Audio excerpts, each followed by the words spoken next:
The moment Daniel Hayes joked about marrying his boss at the company's anniversary party, he thought the champagne had gone to his head. But when billionaire CEO Victoria Langford turned those ice blue eyes on him and said, "I accept," he knew his life was about to get complicated. What started as an embarrassing slip of the tongue became a billion-dollar proposition. Marry me for 1 year, save us both from ruin, and walk away clean. Except nothing about this deal would stay clean. Not when a struggling single father meets a woman who's never needed anyone. Not when a fake marriage starts feeling real. And definitely not when a 5-year-old girl decides she wants a mother who doesn't know how to love. If you're watching from anywhere in the world, drop your city in the comments below and hit that like button. I want to see just how far this story travels. Now let's dive in. The fluorescent lights in the Langford Industries break room buzzed like dying insects, casting a sickly glow over the remnants of someone's forgotten lunch. Daniel Hayes stood at the ancient microwave, watching his daughter's mac and cheese rotate in slow circles, his mind elsewhere. Specifically, on the stack of medical bills sitting on his kitchen counter, the ones he'd stopped opening 3 weeks ago because seeing the numbers didn't make them any smaller. 30 seconds, he muttered, as if saying it out loud would make the microwave move faster. It didn't. Behind him, the break room door swung open with enough force to rattle the vending machine. Daniel didn't need to turn around to know it was Marcus from accounting. The guy walked like he was personally offended by floors. "Hayes, you coming to the party tonight?" Daniel pulled his daughter's lunch from the microwave, testing the temperature with his finger. Still cold in the middle. Of course. "What party?" "The company anniversary thing, 20th year or whatever, top floor. Open bar, fancy food, the works." Marcus grabbed an energy drink from the vending machine with the efficiency of someone who'd done it 1,000 times. Langford supposedly making an appearance. Victoria Langford? The actual CEO? No, the other Langford who runs a multi-billion-dollar corporation. Marcus rolled his eyes. Yes, that one. Apparently she shows her face at this thing every year, makes a speech, disappears, like Bigfoot, but in Prada. Daniel stuck the mac and cheese back in the microwave. Another minute. "I've worked here 2 years, and I've never seen her." "That's because you work in the basement doing data entry, my friend. No offense. Some taken. I'm just saying, when you're pulling in what, 40, 45 a year, you don't exactly run in the same circles as the woman who made the Forbes 30 under 30 list at 26. Marcus cracked open his drink. "But tonight, open invitation. You should come. Free food, free booze. When's the last time you had a night out?" Daniel thought about it. Calculated. 2 years, 3 months, and about 16 days. Jesus, that's specific. That's when my wife died. The break room went quiet except for the hum of the microwave. Marcus shifted his weight, suddenly very interested in the ingredient list on his energy drink. "Sorry, man, I didn't eat. It's fine." Daniel pulled out Lily's lunch, sealed it in a container. "And yeah, I'll come." "Why not? My daughter's got a sleepover at her friend's house anyway. First one since—" He stopped himself. "First one in a while." Marcus brightened immediately, apparently relieved to move past the awkward moment. "Excellent. Starts at 7. Try not to wear that." He gestured at Daniel's outfit, khakis that had seen better days and a button-up that had lost its crispness somewhere around 2019. "What's wrong with this?" "Everything, but we don't have time for that conversation." Marcus headed for the door. 7 o'clock. Top floor. Don't be late. After he left, Daniel stood alone in the break room, holding his daughter's lunch and wondering what the hell he'd just agreed to. The medical bills flashed through his mind again. The ones from the hospital, the ones from the funeral home, the credit card statements that made his stomach hurt. The microwave beeped. He ignored it. Lily Hayes was 5 years old and had opinions about everything. Currently, her opinion was that the purple crayon was superior to all other crayons, and anyone who thought differently was simply wrong. "Daddy, purple is the best color because it's what queens wear, and also it's what magic looks like." She didn't look up from her coloring book, working on what appeared to be a purple horse with wings. Or maybe a dragon. With Lily, it was hard to tell. Daniel knelt beside her at their kitchen table, setting down her lunch. "Is that so?" "Yes, Miss Jenny said so." "Well, if Miss Jenny said it." He kissed the top of her head. "Eat your lunch, baby. I've got to head back to work." "Can I come?" "We've talked about this. You've got your babysitter coming, remember? Mrs. Chen from downstairs? Lily's face fell in that particular way 5-year-olds' faces fell when they didn't get what they wanted, like the world had personally betrayed them. But I like your work. It has the vending machine with the good cookies. Those cookies are stale and overpriced, but they're good. Daniel couldn't argue with that logic. Listen, tomorrow's Saturday. How about we go to the park? Just you and me. We can feed the ducks. The ducks are mean. They bite. Only when you try to pet them. They should want to be petted. They're fluffy. They're wild animals, Lil. She considered this, purple crayon hovering over her dragon horse. Okay, but can we get ice cream after? If you eat all your vegetables this week. That's not fair. There's still 3 whole days left in the week. Daniel stood, ruffling her hair. Life's not fair, kiddo. The sooner you learn that, the better. She looked up at him with those brown eyes, her mother's eyes, and something in his chest twisted. Mommy used to say that. Yeah, she did. I miss her. Me too, baby. Me too. The moment hung there, fragile and painful, until Lily returned to her coloring with the focus only a child could muster, moving from grief to art without missing a beat. Daniel watched her for another second, then grabbed his keys and headed back to work, trying not to think about how much ice cream costs these days. The top floor of Langford Industries looked like something out of a magazine Daniel couldn't afford. Floor-to-ceiling windows overlooking the city, modern art that probably cost more than his car, and enough white marble to build a small temple. He felt immediately out of place. He'd gone home after work, showered, and put on his best suit, which was really his only suit, purchased for his wedding 7 years ago and worn exactly 3 times since. It was tight in the shoulders now. The jacket didn't quite button right, but it was what he had. Marcus found him near the entrance, already 2 drinks in and looking loose. Hayes, you made it, and you wore something. This is my good suit. Come on, let's get you a drink. You look like you need several.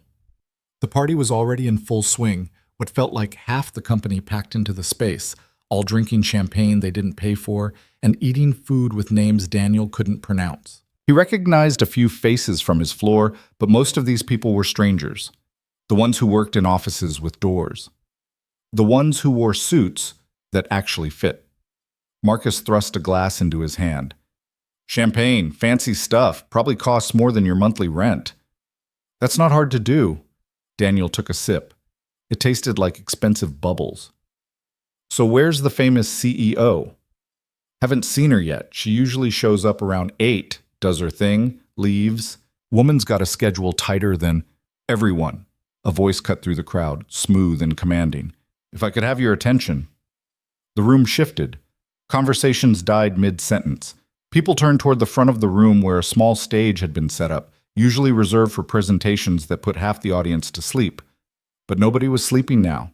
Victoria Langford stood at the microphone like she'd been born there. 30 years old and looked like she'd stepped out of a business magazine cover shoot, which, according to Marcus's earlier comment, she probably had.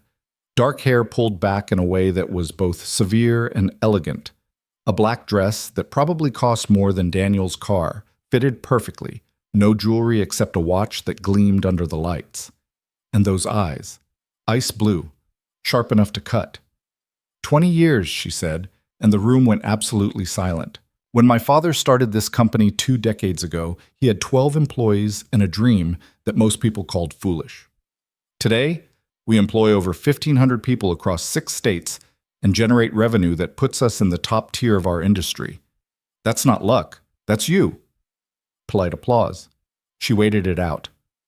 But I'm not here to give you a history lesson. You know where we've been. I'm here to talk about where we're going. She clicked a remote, and a projection appeared behind her. Graphs, numbers, projections that Daniel's data entry-trained eyes immediately started analyzing. Next quarter, we're launching 3 new initiatives. We're expanding into the Pacific Northwest. We're acquiring our largest competitor, and we're restructuring our approach to employee development and advancement. More applause, this time more genuine. People liked hearing about advancement. This company was built on the idea that talent matters more than credentials. That if you work hard, if you bring value, you move up. Not because of who you know or where you went to school, but because you earned it. Her eyes swept the room, and for just a second, Daniel could have sworn they landed on him. That's not changing. If anything, we're doubling down on it. She spoke for another 10 minutes, laying out vision and strategy with the kind of clarity that made Daniel understand why she was running a $1 billion company at 30. No wasted words, no corporate nonsense, just clear, direct, intelligent planning. When she finished, the applause was thunderous. "Now enjoy the party," Victoria said, stepping away from the microphone. "You've earned it." And just like that, she was done. She disappeared into a side door so quickly that Daniel wondered if he'd imagined the whole thing. "See?" Marcus said, appearing at his elbow with another drink. "Bigfoot in Prada, in and out. She's intense." That's one word for it. I've heard others: Ice Queen, Robot, the Dragon Lady, though that one's both racist and sexist, so we don't use it. But intense works. Marcus drained his glass. Word is she's even more intense in person, like one-on-one, terrifying. Daniel watched the door she'd disappeared through. "She seemed fine to me." "That's because you were 50 feet away. Trust me, up close, different story." Marcus grabbed another champagne flute from a passing waiter. "Anyway, enough about the boss. Let's eat some of this fancy food before they run out of the good stuff." They spent the next hour doing exactly that. Daniel tried things he couldn't identify, drank champagne that went down way too easy, and slowly started to relax. For the first time in 2 years, he wasn't thinking about bills or grief or whether Lily's shoes still fit. He was just here, at a party, like a normal person. It was nice. Around 9:30, pleasantly buzzed and full of food he couldn't pronounce, Daniel found himself near the windows, looking out over the city. The lights stretched out forever, thousands of lives he'd never know, all doing their own thing. Somewhere out there, Lily was at her sleepover, probably still awake and definitely not following the rules. The thought made him smile. Quite a view. Daniel turned. Victoria Langford stood beside him, appearing as if out of nowhere.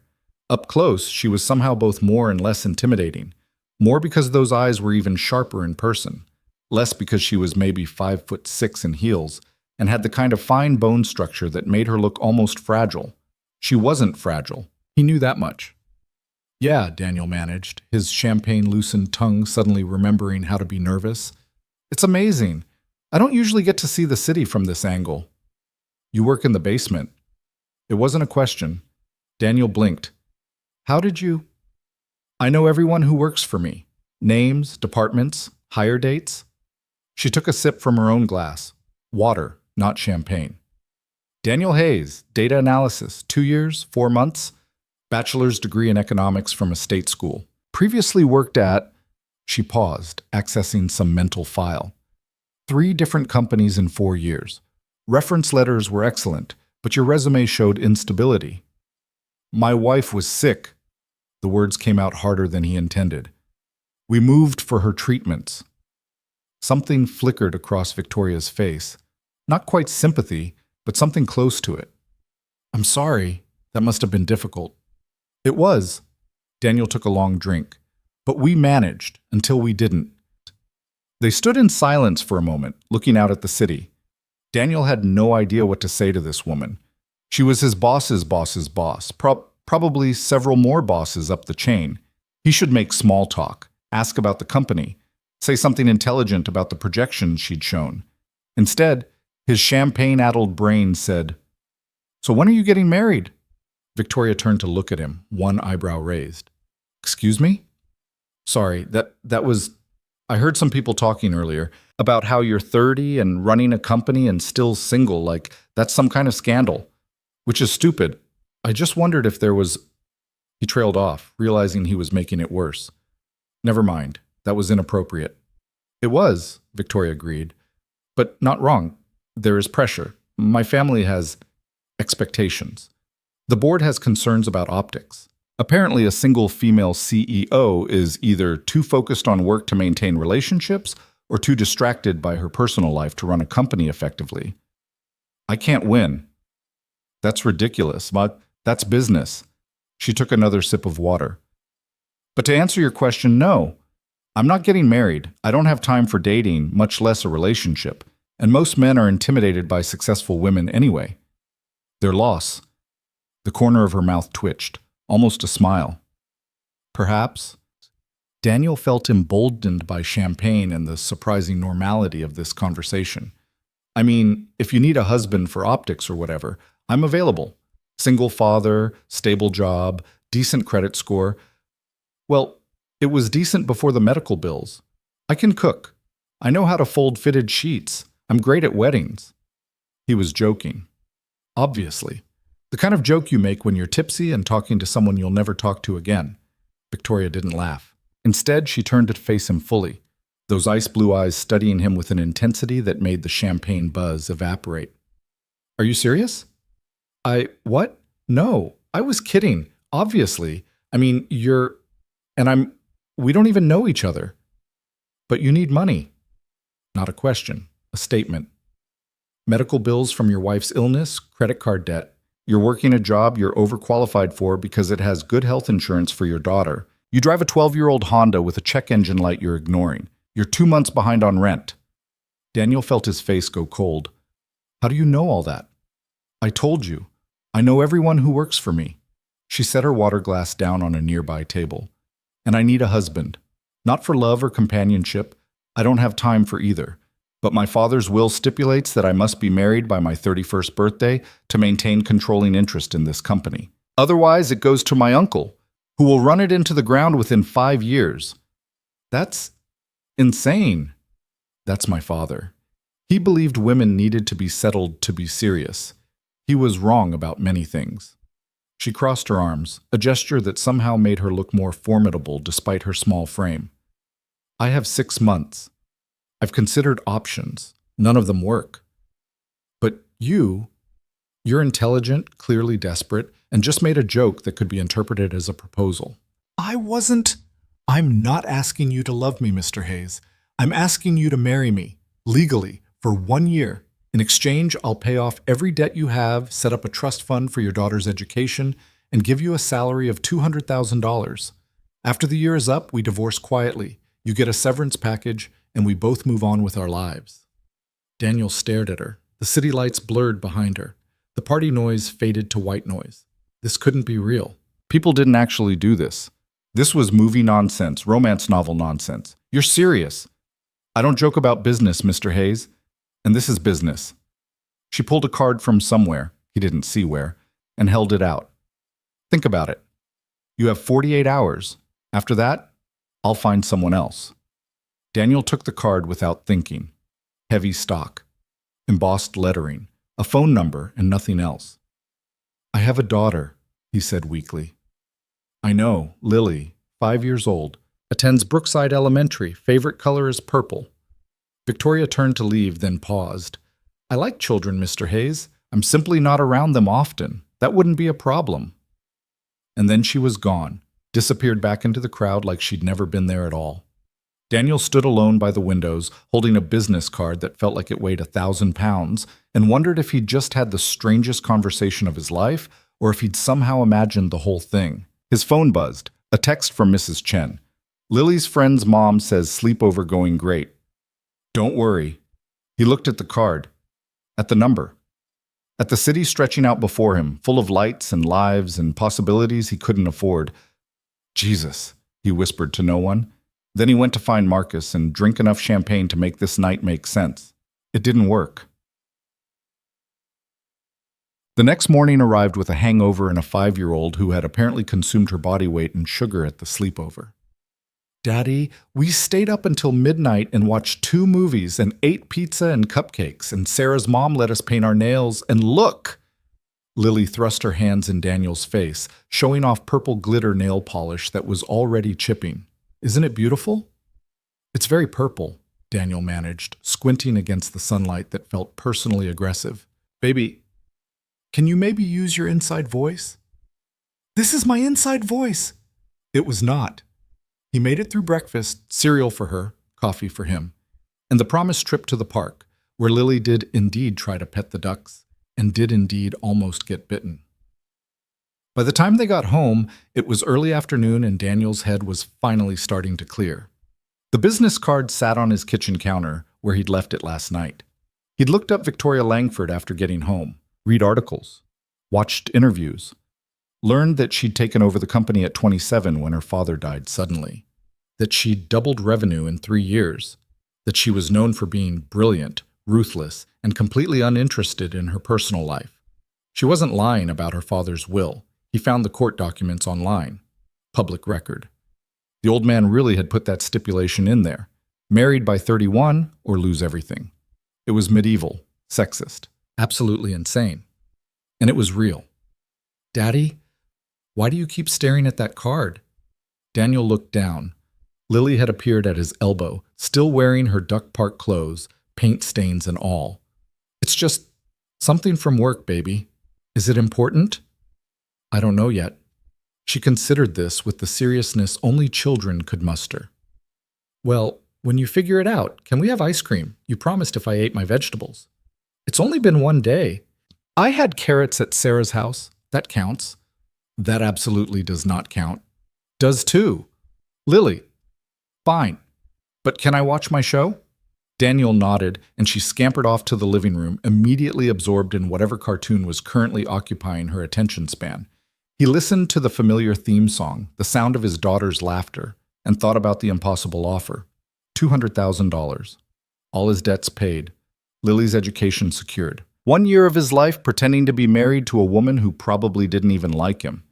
He picked up his phone before he could overthink it. The number rang twice.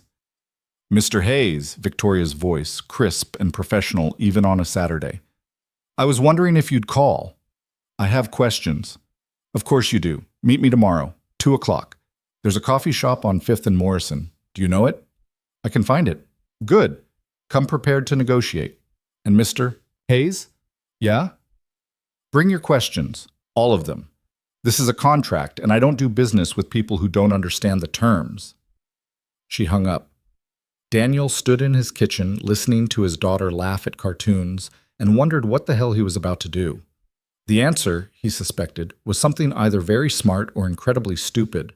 He wouldn't know which until it was too late. The coffee shop on 5th and Morrison was the kind of place that charged $7 for a latte and acted like they were doing you a favor. Daniel arrived 15 minutes early, ordered the cheapest thing on the menu, black coffee that tasted like it had been brewed sometime last week, and claimed a corner table where he could see the door. He'd barely slept. Spent most of the night staring at his ceiling, running numbers in his head. $200,000. Plus debts paid, plus Lily's education. The math was simple. The decision wasn't. At exactly 2 o'clock, Victoria Langford walked through the door. She looked different than she had at the party. Less severe.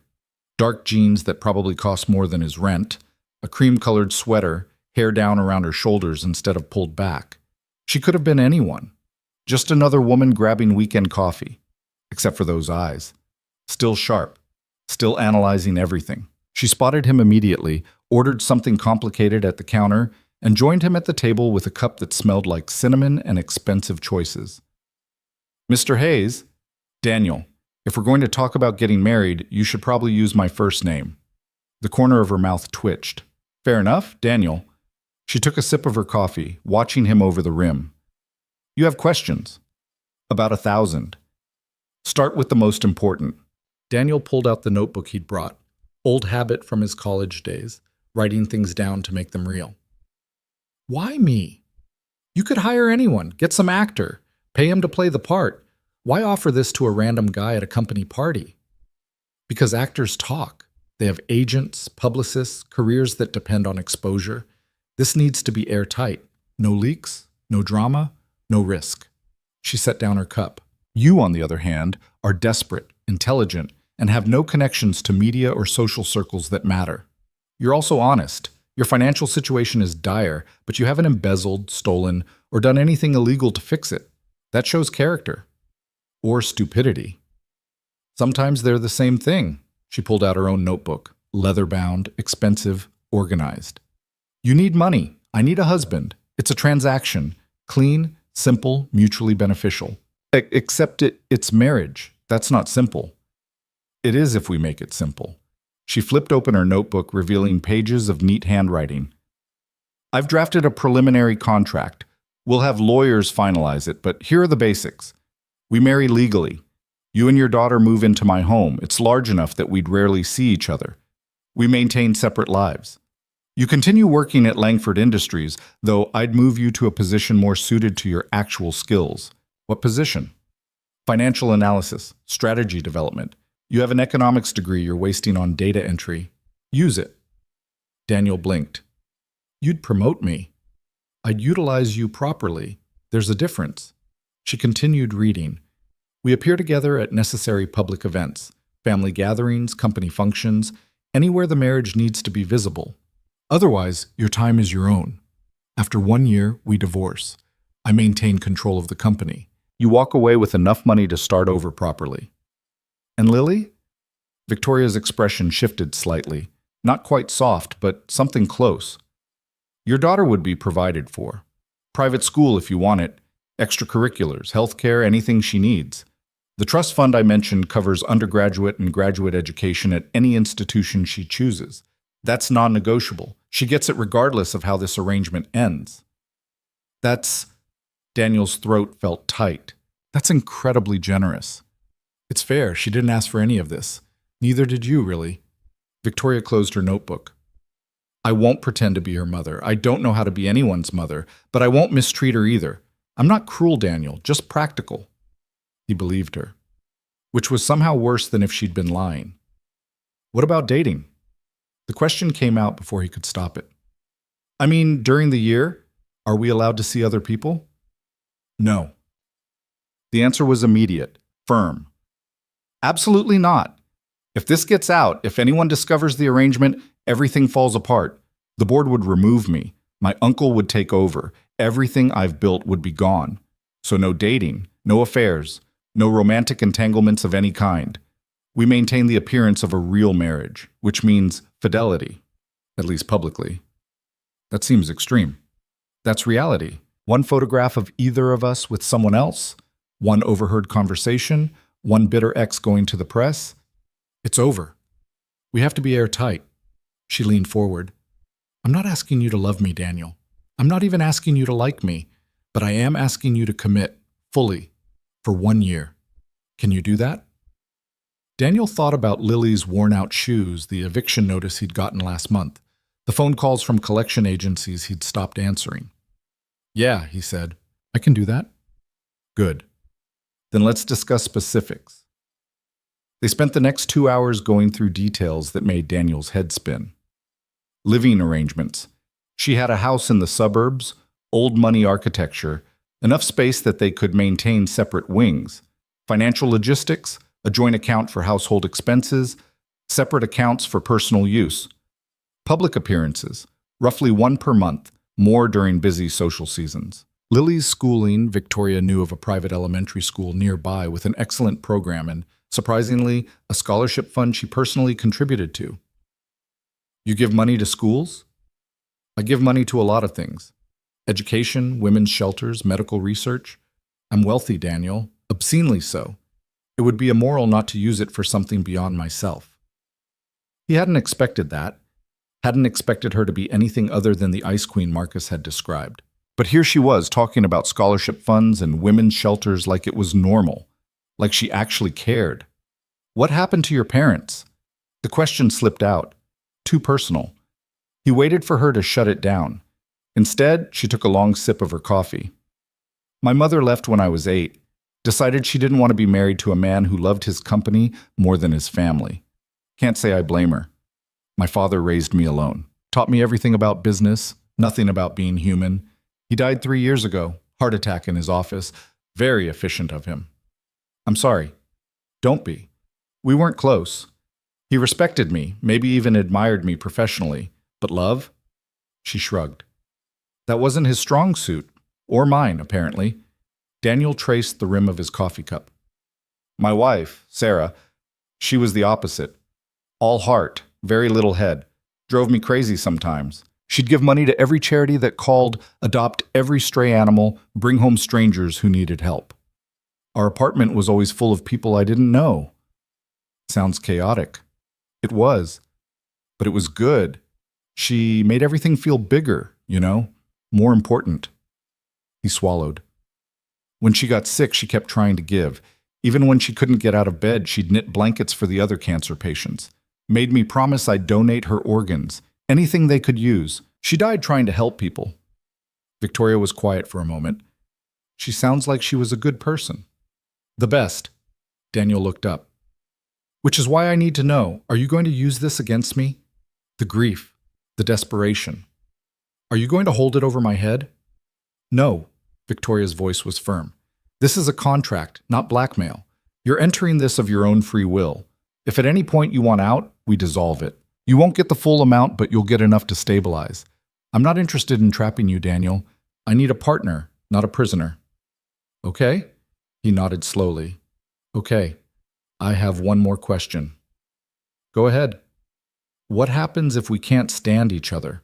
What if we try this and it's a disaster? Victoria smiled then, actually smiled. It transformed her face completely. Then we'll be like most married couples, pretending it's fine while quietly resenting each other. Despite everything, Daniel laughed. They finished their coffee talking logistics. Timeline, they'd marry in 2 weeks. Small ceremony, just legal requirements. No big production. Documentation. Victoria's lawyers would handle everything, but Daniel could have his own lawyer review the contract. She'd pay for it. Moving, she'd arrange movers for his apartment. Storage for anything that didn't fit. Lily's transition, they'd tell her the truth, age appropriately, and make sure she had support. What do we tell people? Daniel asked as they stood to leave. Friends, family, coworkers? The truth. We met at the company party, connected, decided to pursue it. Whirlwind romance. People will think it's impulsive, maybe even stupid, but they'll accept it, especially given... She hesitated. Given what? Given that you're a widower with a young daughter. People will think I'm helping you, being charitable. They'll see it as sweet, not suspicious. Daniel wasn't sure how he felt about that. Being pitied. Being seen as the charity case who landed the billionaire CEO. Victoria seemed to read his mind. I know that bothers you. Your pride doesn't like it. But pride doesn't pay bills, Daniel, and this solves both our problems. Yeah. He picked up his jacket. When do I sign? I'll have the contracts ready by Tuesday. We'll meet at my lawyer's office, go through everything line by line, make sure you understand what you're agreeing to. Then we sign, file the marriage license, and start the clock. She held out her hand. Daniel shook it. Her grip was firm, professional, and somehow final. See you Tuesday, then. Tuesday, she confirmed. He watched her leave, climbing into a car that probably cost more than he'd make in 5 years, and wondered what the hell he'd just agreed to. His phone rang. Lily's FaceTime. Daddy, Mrs. Chen made dumplings and she said I could help and I only dropped 3 on the floor. That's great, baby. When are you coming home? I miss you. Soon. I'll be home soon. Promise? Promise. He hung up and stood in the parking lot of an overpriced coffee shop, holding a promise he wasn't sure he could keep, about to enter a marriage he didn't want, for reasons that made perfect sense and no sense at all. 2 weeks later, Daniel Hayes married Victoria Langford in a courthouse ceremony that lasted 15 minutes. Lily wore her favorite purple dress. Victoria wore a simple navy suit. Daniel wore the same suit from the party, still tight in the shoulders. The judge was efficient, professional, and clearly didn't care about the story behind 2 strangers getting married on a Tuesday afternoon. Do you, Victoria Langford, take this man to be your lawfully wedded husband? I do. And do you, Daniel Hayes, take this woman to be your lawfully wedded wife? Daniel looked at Victoria. She looked back, expression neutral, waiting. I do. Then by the power vested in me by the state, I now pronounce you husband and wife. You may kiss if you'd like. They didn't. Just shook hands again, signed papers, and walked out into the afternoon sunlight as legally married strangers. Lily grabbed Victoria's hand. Are you my mom now? Victoria looked down at the 5-year-old, clearly out of her depth. I'm your father's wife. You can call me Victoria. Can I call you Vicky? Absolutely not. What about V?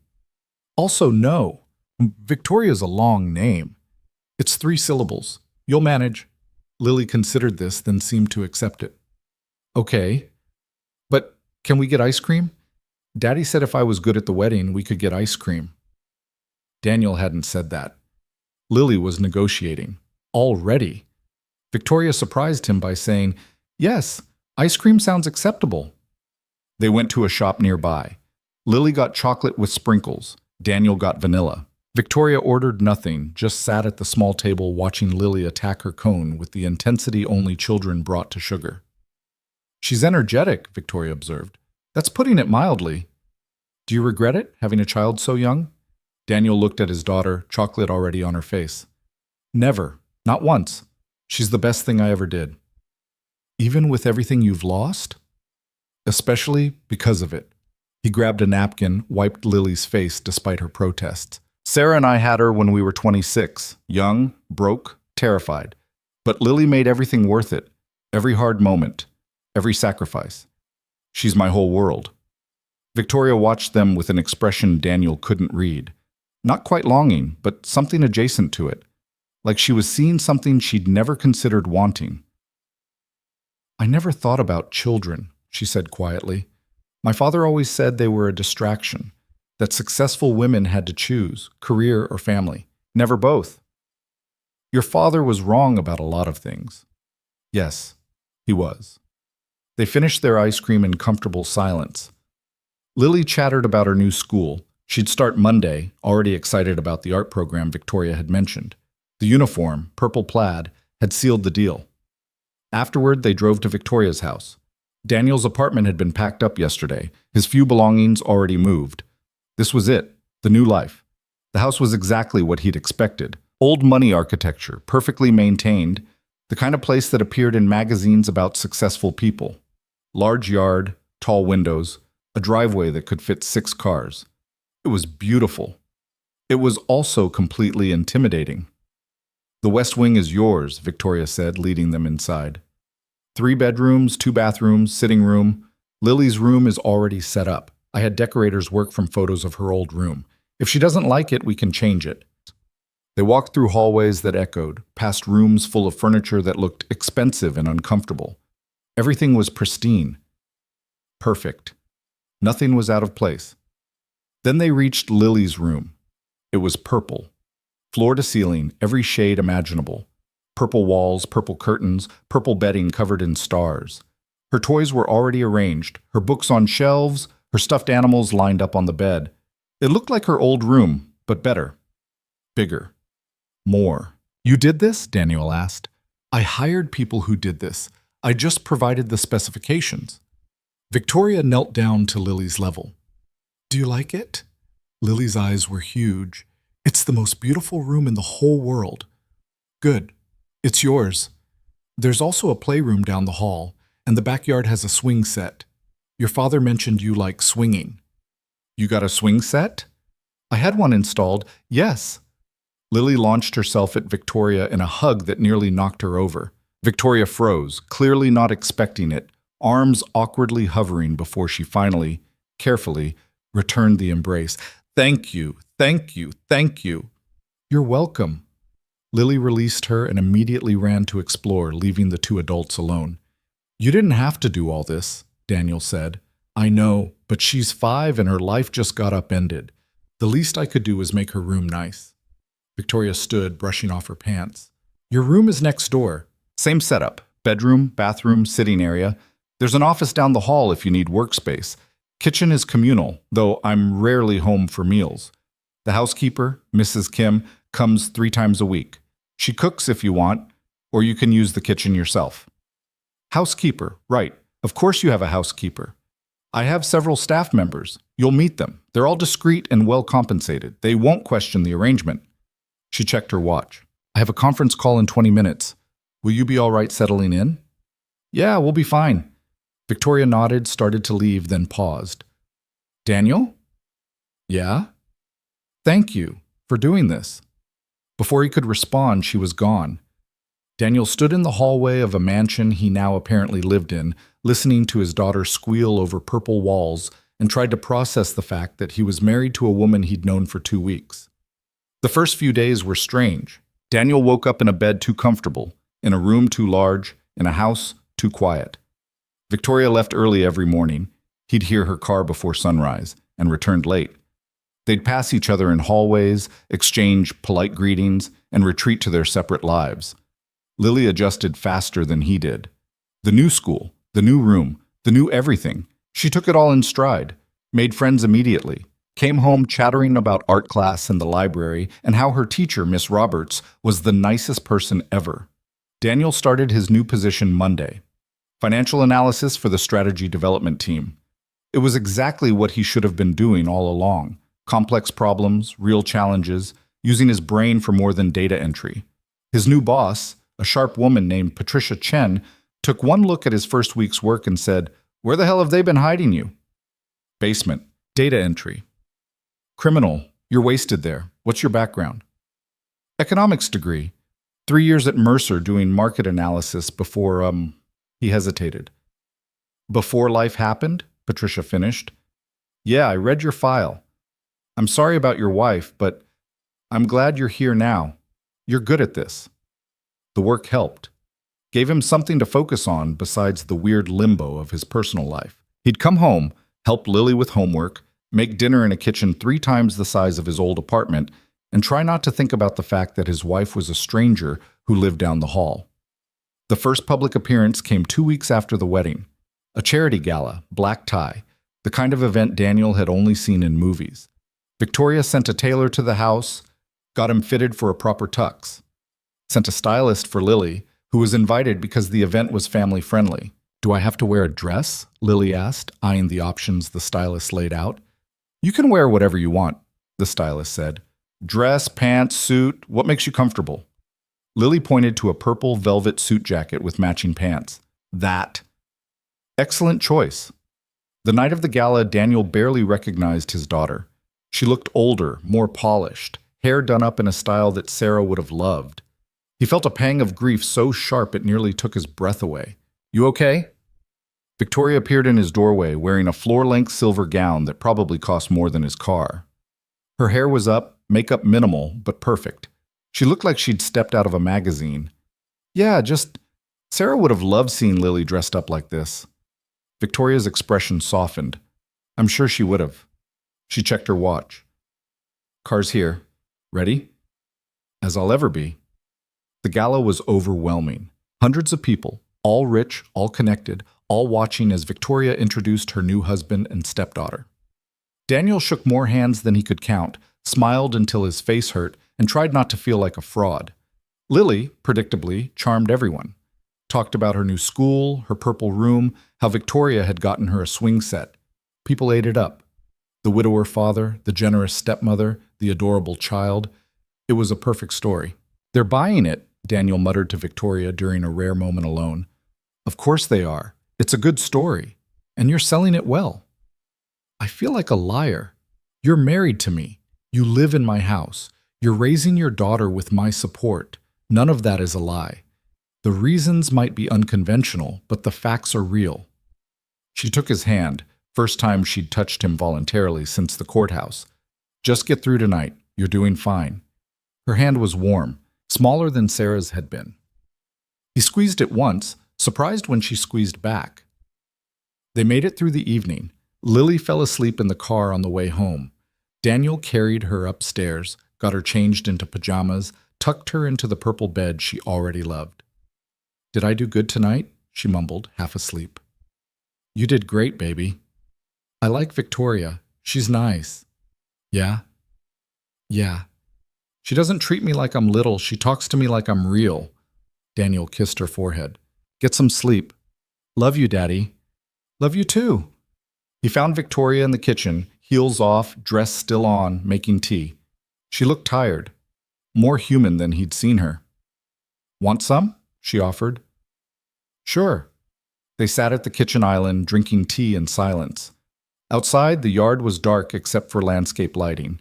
Everything was still, quiet, almost peaceful.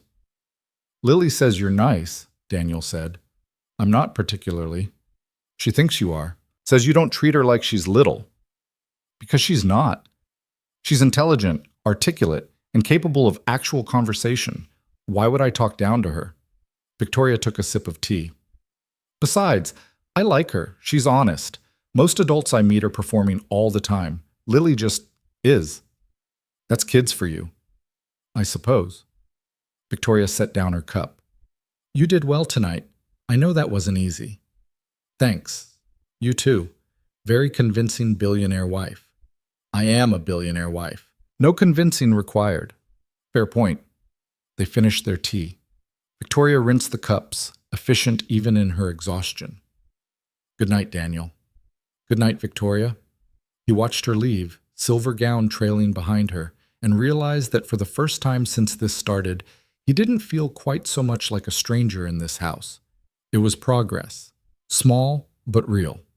And maybe that was enough for now. The routine established itself over the next few weeks without either of them really planning it. Victoria left before dawn, returned after dark. Daniel got Lily ready for school, worked his new position, picked her up, helped with homework, made dinner. Sometimes Victoria made it home in time to eat with them. Sometimes she didn't. When she did, Lily dominated the conversation with stories about her day, and Victoria listened with the kind of focused attention most adults couldn't manage. Daniel noticed she never looked at her phone during dinner, never checked her watch, just listened. Miss Roberts says I'm advanced in reading, Lily announced one Thursday evening, twirling pasta on her fork. She wants me to join the upper grade book club. That's excellent, Victoria said. What are they reading? Chapter books, big ones, with no pictures. Sounds challenging. I like challenges. Lily took a bite, chewed thoughtfully. Do you like challenges? I do. My whole job is solving problems that other people can't. That's what Daddy says about his new job, too. He says he fixes broken things. Victoria glanced at Daniel. Is that how you describe financial analysis? To a 5-year-old? Yeah. He refilled Lily's water glass. She asked what I do all day. I said I find problems in numbers and fix them. That's actually not a bad description. I try. After dinner, Lily went to practice her reading while Daniel cleaned up. Victoria surprised him by staying, drying dishes as he washed. They worked in silence for a few minutes before she spoke. Patricia says you're exceptional. She wants to put you on the Meridian account. Daniel nearly dropped the plate he was holding. The Meridian account was huge, multi-million-dollar client, complex portfolio, high profile. I've been in the position for 3 weeks. Well, and you've already identified inefficiencies in 2 major client portfolios that saved the company a combined $400,000. Patricia's not sentimental. If you're good, she'll use you. Victoria set down the dish towel. But it's your choice. If you think it's too much too fast, say no. I'm not going to say no. I didn't think you would. She almost smiled. You're better than you think you are, Daniel. You always have been. You just needed someone to see it. The comment sat between them, heavier than it should have been. Daniel turned back to the sink, hands in soapy water, and tried to figure out what to say. Thank you, he managed, for the opportunity, for all of this. You're earning it. I didn't do you a favor. I made a business decision. You're proving it was the right one. She left him alone in the kitchen, and Daniel finished the dishes, wondering when Victoria's pragmatism had started feeling less like coldness and more like honesty. The first real crack in their careful arrangement came on a Saturday morning 6 weeks into the marriage. Daniel woke to Lily screaming. He ran down the hall in his pajamas, heart hammering, sure something terrible had happened. Found Lily in the bathroom, tears streaming down her face, Victoria kneeling beside her in a silk robe looking completely out of her depth. What happened? Daniel pushed into the small space. I don't know, Victoria said. She woke up, came in here and started crying. I heard her from my room. Lily, baby, what's wrong? It hurts, Lily sobbed, clutching her stomach. My tummy hurts and there's blood and I'm dying. Daniel's panic spiked before his brain caught up. Blood. Stomach pain. 5-year-old girl. He knelt down, checked quickly, and felt his heart rate slow. Not dying. Just early. Way too early, but not dangerous. You're not dying, sweetheart. You're okay. There's blood. I know. It's normal. It's, He looked at Victoria helplessly. This was definitely not a conversation he'd expected to have for another 6 or 7 years. Victoria recovered faster than he did. She stood, grabbed a washcloth, ran it under warm water. Lily, look at me. You're not dying. You're not sick. What's happening is normal. It's part of growing up. But I'm only 5. I know. Sometimes it happens early. It's okay. She handed Lily the warm washcloth. Here, press this against your stomach. It'll help with the pain. Lily took the washcloth, still crying but less panicked. Are you sure I'm not dying? Positive. Your father and I would never let anything bad happen to you. Victoria sat on the bathroom floor, expensive robe and all, completely unfazed by the tile. When I was your age, I broke my arm falling off a swing. I thought I was dying too. Turned out I was just hurt and scared. This is like that. Scary, but not dangerous. What do I do? First, we get you cleaned up. Then we get you some medicine for the pain. Then we talk about what's happening and why. Victoria looked at Daniel. I can handle this if you're uncomfortable. I'm her father. You're a good father, but I'm a woman who's been dealing with this for 20 years. Let me help. Daniel wanted to argue, wanted to insist he could handle it, but the truth was he had no idea what to do. Sarah would have known. Sarah would have had this handled in 5 minutes, but Sarah wasn't here. Okay, he said quietly. Thank you. Victoria nodded. Go make breakfast. Something easy on her stomach. Toast, maybe some fruit. We'll be down in a bit. He left them there, Victoria talking to Lily in a calm, matter-of-fact voice that somehow made everything seem less terrifying. In the kitchen, Daniel made toast with shaking hands and tried not to think about how young his daughter was, how much she'd already lost, how many more moments like this he'd have to navigate alone. Except he wasn't alone. Not right now. 20 minutes later, Victoria and Lily appeared. Lily looked better, cleaned up, wearing fresh pajamas, holding Victoria's hand. She climbed into her chair at the kitchen table and took a piece of toast. Victoria says this happens to all girls, Lily said, like she was reporting scientific findings. And it means my body is working right. That's true, Daniel managed. She also says it's going to happen every month for a really long time, which seems like a lot, but she says you get used to it. You do, Victoria confirmed, sitting beside her. It's annoying, but manageable. She knows a lot about bodies. I read a lot about bodies, Victoria corrected. There's a difference. Lily ate her toast in silence for a moment, then looked up at Victoria with those serious brown eyes. Can you teach me? About all the stuff that's going to happen? Daddy's really nice, but he doesn't know about girl things. Daniel watched Victoria's expression shift, saw something vulnerable flash across her face before she controlled it. Yes, Victoria said. I can teach you. Promise? I promise. Lily smiled, apparently satisfied, and returned to her breakfast. Daniel caught Victoria's eye across the table. She looked shaken. Not much, but enough that he could tell. After Lily went to watch cartoons, Daniel found Victoria in her study, staring at her laptop without actually working. Thank you, he said from the doorway. For this morning, I would have panicked. You were panicking. Fair, but you didn't. You just handled it. Victoria closed her laptop. My mother left when I was 8. After that, I had to figure things out myself. Books, mostly. The internet. I learned early that if you want to understand something, you research it. Remove the mystery, remove the fear. Still, you were good with her. Natural, even. I wasn't natural. I was terrified I'd say the wrong thing and traumatize her. Victoria rubbed her temples. But she needed someone to not fall apart, so I didn't fall apart. Daniel stepped into the study, leaned against the desk. She asked you to teach her about growing up. That's not part of our contract. No, it's not. You don't have to, I want to. The words came out sharp, defensive, then softer. She shouldn't have to figure it out alone like I did. And you're right. You don't know about girl things. Someone needs to. Okay. Daniel nodded. Thank you. Really? Victoria stood, walked to the window overlooking the backyard. When I agreed to this arrangement, I thought it would be simple. Legal marriage, separate lives, minimal interaction. I didn't expect... She trailed off. Didn't expect what? To care. She said it quietly, like an admission. About her. About whether she's okay. I didn't plan for that. Daniel moved to stand beside her. Yeah, I didn't plan for a lot of this either. They stood there, watching Lily play on the swing set through the window, both of them dealing with the fact that their careful, controlled arrangement was becoming something messier, something real. The corporate crisis hit 2 weeks later. Daniel was in a strategy meeting when Patricia's assistant burst in, breathless. We need Daniel Hayes in the executive conference room. Now. I'm in the middle of, Now. Victoria's orders. He followed her upstairs, confused and increasingly worried. The executive floor was chaos. People running between offices, phones ringing, voices raised. The assistant led him to the main conference room, where Victoria stood at the head of a massive table, surrounded by executives who all looked various shades of panicked. Daniel, good. She gestured him over. We have a problem. Explain what you found in the Cortez account. I'm sorry, what?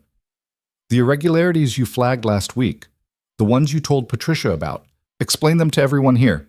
Daniel's mind raced. He'd found some weird patterns in one of their oldest client accounts, Cortez Industries, a manufacturing conglomerate that had been with Langford for 15 years. Numbers that didn't quite add up. Nothing obviously wrong, just off. There are discrepancies in the quarterly reports, he said, moving to the display screen. The revenue projections don't match the actual cash flow. Not by much, 2, maybe 3%, but consistent, every quarter for the past 3 years. And what does that suggest? Victoria asked. Someone's cooking the books. Either Cortez is lying to us about their financials, or someone internal is skimming. The room went silent. An older man Daniel didn't recognize, gray suit, cufflinks that cost more than Daniel's car, leaned forward. This is absurd. Cortez has been with us for 15 years. Their CFO is Richard Harmon, Victoria interrupted. Who happens to be my Uncle Marcus's college roommate, who was recommended for this account by my uncle, who has been managing it with minimal oversight because we trusted the relationship. The silence got heavier. How much? Someone asked. If Daniel's numbers are right, and they appear to be, approximately $12 million over 3 years. Someone swore. Multiple people started talking at once. Victoria let it go for 30 seconds, then cut through the noise with a single word. Stop! Everyone stopped. We don't have time for panic. We have maybe 6 hours before Cortez's board meeting where they're expected to announce their quarterly earnings. If those numbers are fraudulent, and we certified them, we're liable. If we don't act now, we're complicit. She looked at Daniel. Can you prove it? Give me access to the full account. All documentation. I need 2 hours. You have 90 minutes. Richard, James, help him. Everyone else, start damage control protocols. Contact our lawyers. Prepare statements. Move. The room emptied in seconds. Daniel found himself at a computer terminal with 2 senior analysts he'd never met, pulling up files and running numbers while his heart tried to beat out of his chest. 87 minutes later, he had it. The pattern was beautiful in its simplicity. Quarterly reports with revenue inflated just enough to justify management bonuses. Cash flow diverted through subsidiary accounts that technically existed but never quite balanced. It had been going on for years, millions of dollars, carefully skimmed, expertly hidden. Got it, Daniel said. Victoria appeared at his shoulder. He hadn't heard her come in. Show me. He walked her through it. Watched her face go hard, then cold, then absolutely furious. My uncle recommended him, she said quietly. This whole time, my uncle has been part of it. We don't know that. Yes, we do. Marcus isn't smart enough to hide fraud this sophisticated, but he's absolutely willing to take a cut. She pulled out her phone, made a call. Security? I need you to lock down Richard Harmon's office. Everything. He doesn't touch a single file. If he resists, call the police. She hung up, made another call. Paul?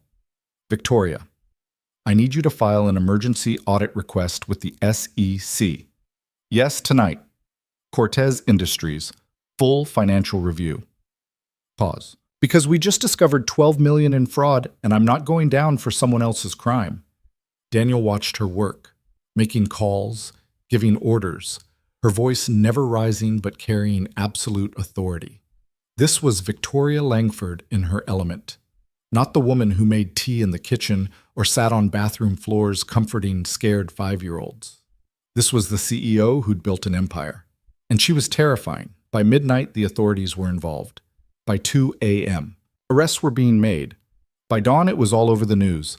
Langford Industries had uncovered massive fraud in one of their major accounts and reported it themselves, avoiding complicity and actually helping prosecute the criminals. Daniel stumbled home at 7 in the morning, exhausted and wired, to find Lily eating breakfast and Victoria already dressed for another day. "Daddy!" Lily ran to hug him. "You're on TV." "What?" Victoria gestured to the small television in the kitchen, currently showing a news report. Daniel's employee photo was on the screen. When had they gotten that? With a headline, "Langford Industries Analyst Uncovers Fraud." "Oh no." "Oh yes," Victoria said. "You're officially a minor celebrity. Patricia's already fielding interview requests." "I don't want to do interviews." "Too bad. You're doing them. This is good press for the company, and you earned it." She poured him coffee. "You also earned a promotion. Executive analyst, effective immediately, 60% raise. You start Monday." Daniel took the coffee, too tired to process. "I just wanted to do my job." "You did. Better than anyone expected, including me." Victoria checked her watch. "I have a board meeting in an hour. Lily, finish your breakfast. Daniel, get some sleep. We'll talk tonight." She left in her usual efficient way. Lily went back to her cereal. Daniel stood in the kitchen, holding coffee and watching the news replay his photo, and wondered when his life had become this strange. That evening, he found Victoria in the study, working through papers with the kind of focus that meant she'd been at it for hours. "Your uncle," Daniel said from the doorway. "Did they arrest him?" "Not yet. He's smart enough to have distance from the actual fraud, but his reputation is destroyed. He'll resign from the board within a week." She set down her pen. "He tried to call me 4 times. I didn't answer." Family's complicated. Family is people who share your DNA and occasionally make your life harder. She leaned back in her chair. "My uncle has been trying to undermine me since I took over this company. This was his latest attempt.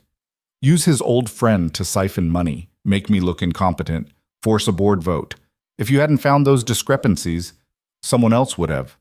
"No, they wouldn't have. You saw patterns others missed because you actually looked."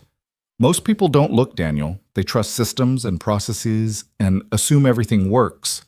You questioned it." She met his eyes. "You saved this company. You saved me." "I was just doing my job. Stop minimizing it. You were brilliant. Own it." The praise hit harder than it should have. Daniel looked away, uncomfortable with how much he wanted to hear her say it again. "Thank you," he managed. "You're welcome." Victoria returned to her papers. "Now go spend time with your daughter. She's been asking about you all day." Daniel found Lily in her room, building something elaborate with blocks. She looked up when he entered, face lighting up.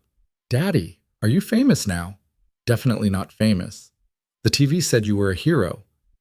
"The TV exaggerates." He sat on the floor beside her. "What are you building?" "A castle. For princesses who don't need princes to save them." "Sounds like a good castle." Victoria says princesses should save themselves. She says waiting for someone else to fix your problems is inefficient. Daniel laughed.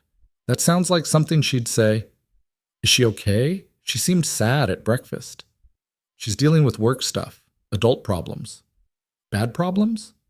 "Yeah, but she's handling them. She's good at handling things." Lily considered this, adding another block to her castle. "I'm glad you married her."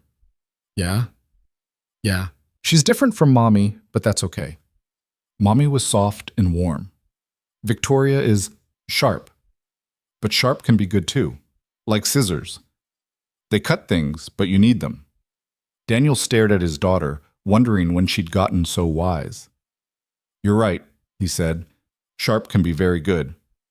They built the castle together until Lily started yawning. Daniel tucked her into bed, purple blankets pulled up to her chin, and kissed her forehead. "Love you, baby." "Love you too, Daddy." She yawned again. "Tell Victoria I love her too." Daniel froze. "What?" "Tell her I love her. She won't know unless someone tells her. That's what you always say." "Lily, you don't have to." "I know, but I want to. She's nice to me. She teaches me things. She makes you smile more. That's what families do." After Lily fell asleep, Daniel went looking for Victoria. Found her still in the study, now on the phone with someone, arguing about legal strategy. He waited in the doorway until she hung up. "Everything okay?" she asked. "Lily wanted me to tell you something." What? She loves you. The words felt strange in his mouth, too big, too meaningful for their arrangement. I tried to tell her she didn't have to say things like that, but she insisted. Said you should know. Victoria went very still. She said that? Exact words. Tell Victoria I love her too. Who? Victoria repeated. Implying she knows I... She stopped, shook her head. She's 5. She doesn't understand what she's saying. She understands perfectly. She said you're like scissors, sharp but necessary. Scissors. It made sense when she explained it. Victoria turned away, facing the window. Daniel could see her reflection, the careful control slipping, something raw underneath. I can't, she said quietly. I can't let her love me. This arrangement has an end date. In 6 months, we divorce. She can't... I know. Daniel moved closer. I know what the contract says, but Lily doesn't care about contracts. She cares about people who are kind to her. And you've been kind. I've been adequate. You've been more than adequate. You've been present. You've been patient. You sat on a bathroom floor and explained things I couldn't explain. You promised to teach her about growing up. That's not adequate, Victoria. That's parenting. I'm not her parent. No. But you're something. And she feels it. And maybe... He hesitated, knowing he was about to step over a line they'd carefully drawn. Maybe that's not a bad thing. Victoria turned to face him. What are you saying? I'm saying I don't know what we're doing anymore. This was supposed to be simple, a business arrangement, but it's not simple, is it? Not when Lily's involved, not when we're eating dinner together and talking about our days, not when you save my career and I help save your company.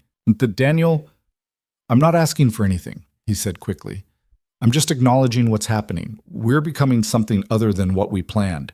And I don't know if that's good or bad, but it's real.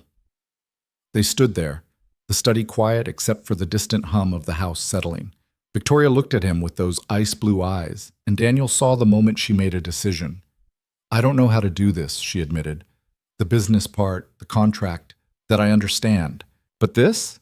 Caring about people? I'm terrible at it. I'll disappoint her. I'll disappoint you. Or you won't. You don't know until you try. That's a terrible business strategy. Good thing this isn't business. Victoria almost smiled. No, I suppose it's not. She walked past him, stopped at the doorway, looked back. For what it's worth, I'm glad I picked you. Out of all the people I could have made this deal with, I'm glad it was you. Then she was gone, leaving Daniel alone in the study, wondering what the hell they were doing and whether he was brave enough to see it through. The shift happened gradually, then all at once. Victoria started coming home earlier. Not every night, but enough that Lily began setting 3 places at the table without being asked. They'd eat together, talk about their days, and Daniel would catch himself watching Victoria explain quarterly earnings to a 6-year-old using blocks and stuffed animals, wondering when this became normal. So the purple bear is the investor, Lily said seriously, arranging her toys, and the rabbit is the company. Correct. And when the bear gives the rabbit money, what does the rabbit owe? Return on investment. Lily said it like she was ordering ice cream, which means the rabbit has to make more money than the bear gave them, or the bear gets mad. Essentially, yes. Daniel looked up from the dishes. Are you teaching my daughter about venture capital? She asked how businesses work. I'm answering her question. She's 6. She's intelligent. Age is irrelevant. Victoria turned back to Lily. What happens if the rabbit can't pay back the bear? The bear takes the rabbit's stuff? Close. The bear takes ownership of the company. The rabbit loses control. That's sad. That's capitalism. Daniel dried his hands, came to sit at the table. Maybe we could teach her something less depressing, like, I don't know, art? Music? She's already in art class, and she told me yesterday she thinks music theory is boring. I said the recorder is boring, Lily corrected. Miss Chen makes us play Hot Cross Buns every day. It's the worst song ever. Understandable, Victoria said. Most elementary music programs are uninspired. Can I learn piano instead? Victoria glanced at Daniel, who shrugged. There's a piano in the East Parlor, Victoria said. I haven't played in years, but it's maintained. If your father agrees, I can arrange lessons. Please, Daddy? How was he supposed to say no to that? Fine, but you have to practice. I will, I promise. Lily hugged Victoria impulsively. Thank you. Victoria patted her back awkwardly, still not quite comfortable with the casual affection, but trying. That was the thing Daniel noticed most. She was trying. Learning how to be around them. How to exist in a space that wasn't work or solitude. After Lily went to bed, Daniel found Victoria at the piano, running her fingers over the keys without pressing them. When did you stop playing? He asked. When my father died. He's the one who insisted I learn, said it was what cultured people did. After he was gone, I didn't see the point. She pressed one key. Middle C. The sound hung in the air. Lily reminds me of myself sometimes. Curious about everything, wanting to understand how things work. You were like that as a kid? I was relentless, drove my tutors insane with questions. My father appreciated it, said it would make me a good businesswoman. My mother found it exhausting. Victoria played a simple scale. I think that's part of why she left. I wasn't the daughter she wanted. Too intense, too much. Daniel leaned against the piano. Her loss. Perhaps. Another scale, this one more complex. Sarah was different, wasn't she? From me. It was the first time Victoria had said his late wife's name. Daniel felt something twist in his chest. Yeah, Sarah was all heart, very little head. Made decisions based on feelings, not logic. Drove me crazy sometimes, but also, it balanced me. I overthink everything. She just did things. Do you miss that? Every day. He watched Victoria's hands on the keys. But I'm learning there are different kinds of balance, different kinds of good. Victoria stopped playing. Are you saying I balance you? I'm saying you challenge me, make me think harder, work better. Be better at things I didn't know I could be better at. He paused. Is that strange, given the circumstances? Everything about this is strange. But no, it's not unwelcome. They stood there in the quiet, surrounded by the ghost of music Victoria used to play, and Daniel felt the contract between them becoming something else entirely, something neither of them had words for yet. The first real fight happened 3 weeks later. Daniel came home from work to find Lily crying in her room and Victoria nowhere to be found. Mrs. Kim, the housekeeper, looked uncomfortable when he asked what happened. Miss Langford and Lily had a disagreement. Miss Langford left for a meeting. Lily has been in her room since. Daniel took the stairs 2 at a time, found his daughter face down on her purple bed, sobbing into a pillow. Baby, what happened? Victoria's mean. Lily's voice was muffled. She's mean and she doesn't care about anyone. Lily, sit up. Talk to me. It took 10 minutes to get the full story. Lily's class was doing a Mother's Day project. Everyone was supposed to bring their mom to school for a special presentation. Lily had asked Victoria to come. Victoria had said no. She had an important board meeting that day, couldn't reschedule. It wasn't possible. She said work was more important than me, Lily sobbed. Just like you said Mommy said about Grandpa, that he always picked work over people. Daniel felt anger flash hot in his chest. He kept his voice calm. Okay, we'll figure this out. Let me talk to her. She won't listen. She doesn't care. She cares, baby. She just doesn't always show it right. He waited until Lily cried herself to sleep, then went hunting for Victoria. Found her in the study, exactly where he expected, working through papers like nothing had happened. We need to talk, he said from the doorway. Victoria didn't look up. I'm busy. I don't care. Lily's upstairs crying because you told her your board meeting is more important than her school thing. It is more important. The board meeting determines the company's direction for the next quarter. Her school presentation is important to her. Daniel stepped into the room. She asked you to be there as her mother. I'm not her mother. You're the closest thing she has to one. And you told her no. Victoria set down her pen, finally meeting his eyes. I have responsibilities, Daniel. I can't simply rearrange my schedule because a 6-year-old wants me at a school event. Yes, you can. You're the CEO. You can do whatever you want. That's not how it works. That's exactly how it works. You just don't want to. Daniel felt his control slipping. You know what she said? She said, you're just like your father. Work over everything. Is that what you want? To be the person your father was? Victoria stood, face going cold. You don't know anything about my father. I know he was a terrible parent. I know he made you feel like the only thing that mattered was the company. And I know you're repeating that with Lily. I'm not repeating anything. I'm being realistic. I have obligations. So did he. And he chose them over you every single time. Now you're doing the same thing to a little girl who's already lost her mother. Do you have any idea how much damage you're doing? I didn't sign up to be her mother. The words came out sharp, loud. Victoria's composure cracked. I signed up for a marriage contract, legal arrangement. I never agreed to parent your child. That's not my responsibility.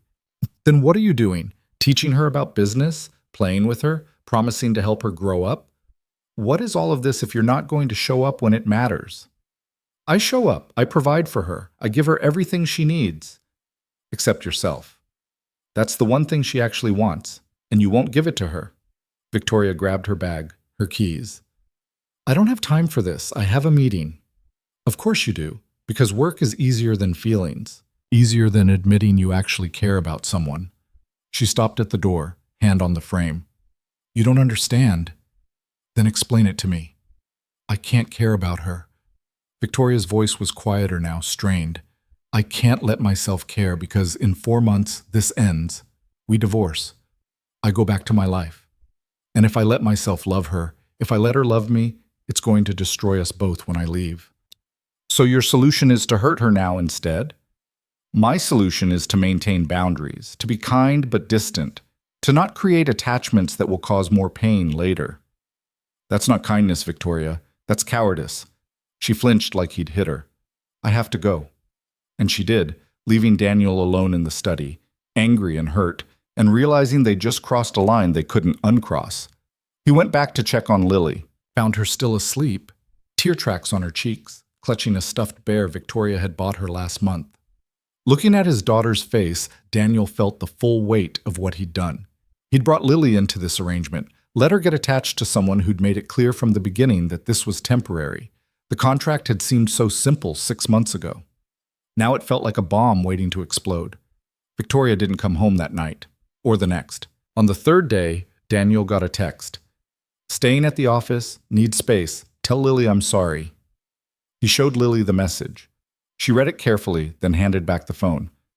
Is she coming back? I don't know, baby. Did I make her leave? No, this is adult stuff. Complicated stuff. It's not your fault. But Lily looked unconvinced. She was quieter the next few days, less enthusiastic about school, stopped asking when Victoria would be home. Daniel threw himself into work, trying not to think about the empty chair at dinner or the piano that no one played. Patricia noticed his distraction, pulled him aside after a meeting. Everything okay at home? Define okay. That bad, huh? She closed her office door. Look, I know the situation with you and Victoria is unconventional. Half the office has figured out it's not a traditional marriage. But whatever arrangement you have, it seems to be falling apart. That obvious? She's been sleeping in her office for 3 days. You look like you haven't slept at all. And the tension when you're both in meetings? Patricia shook her head. Fix it. I don't care how, but fix it. Because this company needs both of you functional. On day 5, Victoria finally came home. Daniel heard her car in the driveway at midnight, heard her footsteps in the hall, pause outside Lily's room, then continue to her own wing. He found her in the kitchen an hour later. She looked exhausted. Still in work clothes from 3 days ago, hair falling out of its ponytail, the kind of tired that came from avoiding sleep. You can't keep doing this, Daniel said. I know. Lily thinks you left because of her. I know that too. Victoria poured herself water with shaking hands. I'm terrible at this. I told you I would be. You told me you'd try. I am trying. This is me trying. I just don't know how to do it without destroying everything. Daniel leaned against the counter. What are you so afraid of? Getting attached, caring too much, and then having to leave because that's what the contract says. She set down the glass. My father taught me that emotions are weaknesses, that the moment you care about something more than the business, you lose. I've spent my entire life believing that. And then you and Lily came along and suddenly I can't remember why that made sense. So stop believing it. It's not that simple. It is, though. You just decide. You decide that caring about people isn't weakness, that Lily matters more than a board meeting, that this, he gestured between them, whatever this is, it's worth more than a contract. Victoria looked at him, and he saw real fear in her eyes. What if I fail? What if I try and I still can't do it right? Then you fail, and you try again. That's what parents do. We fail constantly. The job is showing up anyway. I don't know if I can show up the way she needs. There's one way to find out. Victoria closed her eyes. The board meeting is in 4 days. I know. If I cancel, they'll ask questions. Wonder about my priorities. My uncle will use it against me. Let him. You'll handle it. You always do. She opened her eyes. You're asking me to choose her over the company. I'm asking you to choose her, period. The company will survive. The question is whether you will. The silence stretched between them. Daniel waited, giving her space to make the choice. Finally, Victoria pulled out her phone. This is Victoria Langford. I need to speak to James about rescheduling next week's board meeting. Pause. Yes, I know it's midnight. Wake him up. This is important. She made 3 more calls, rearranging meetings, shifting schedules, doing what Daniel had said was impossible. When she finished, she looked smaller somehow, vulnerable. I'll talk to her tomorrow, Victoria said quietly. Apologize properly. Ask if she still wants me at the school thing. She'll say yes. She's been asking about you every day. I don't deserve that. No, but she's giving it anyway. That's what family does. Victoria looked at him sharply. We're not family. Aren't we? I know what the contract says. I know what we agreed to. But look around, Victoria. We eat dinner together. We talk about our days. Lily asks you for help with homework. You teach her about life. We fight about parenting decisions. If this isn't family, what is it? I don't know. She sounded lost. I don't know what this is anymore. Daniel moved closer, close enough to see the exhaustion in her face, the fear she was trying to hide. Maybe that's okay. Maybe we don't need to define it. Maybe we just need to stop fighting it. The contract says we divorce in 4 months. So we change the contract. Did Daniel, or we don't. Maybe we see what happens. But right now, today, we stop pretending this is just business. Because it stopped being business the moment Lily started calling you family. Victoria's composure finally broke. She pressed her hands to her face, shoulders shaking, and Daniel realized she was crying. Actually crying. He'd never seen her cry. I don't know how to do this, she whispered. I don't know how to be what she needs. What you need. You don't have to know. You just have to try. He pulled her into a hug, awkward at first, then real. She held on to him like he was the only solid thing in her world. And maybe right now, he was. They stood there in the kitchen at 1 a.m, holding each other, and Daniel felt something shift. The walls between them, carefully constructed and maintained, finally coming down. The next morning, Victoria knocked on Lily's door before school. Daniel watched from the hallway as his daughter opened the door, saw Victoria, and immediately looked wary. Can I come in? Victoria asked. Lily shrugged. Not yes, not no. Victoria took it as permission. Daniel started to follow, but Victoria caught his eye, shook her head slightly. This was something she needed to do alone. He went downstairs, made coffee, tried not to listen to the murmur of voices from above. 20 minutes later, they both came down. Lily was holding Victoria's hand. Victoria's coming to Mother's Day, Lily announced. She cleared her whole schedule. That's great, baby. And she said sorry for being mean, and I said sorry for calling her names. What names? I called her a mean robot lady, in my head. Not out loud. Victoria's mouth twitched. I've been called worse. But you're not a robot. You just didn't know how to show feelings right. We're working on it. We are, Victoria agreed. Lily hugged her again, quick and fierce, then grabbed her backpack. Come on, we're going to be late. After Lily bounded out to the car, Daniel approached Victoria. How'd you do it? Fix things that fast? I told her the truth, that I was scared, that I didn't know how to be what she needed, that I'd never had a mother who showed me how. Victoria grabbed her own bag. She said that was okay, that we could figure it out together, and then she asked if we could have pancakes tomorrow. Apparently, forgiveness comes with breakfast requirements. With Lily, it usually does. They stood there, and Daniel saw something different in Victoria's face.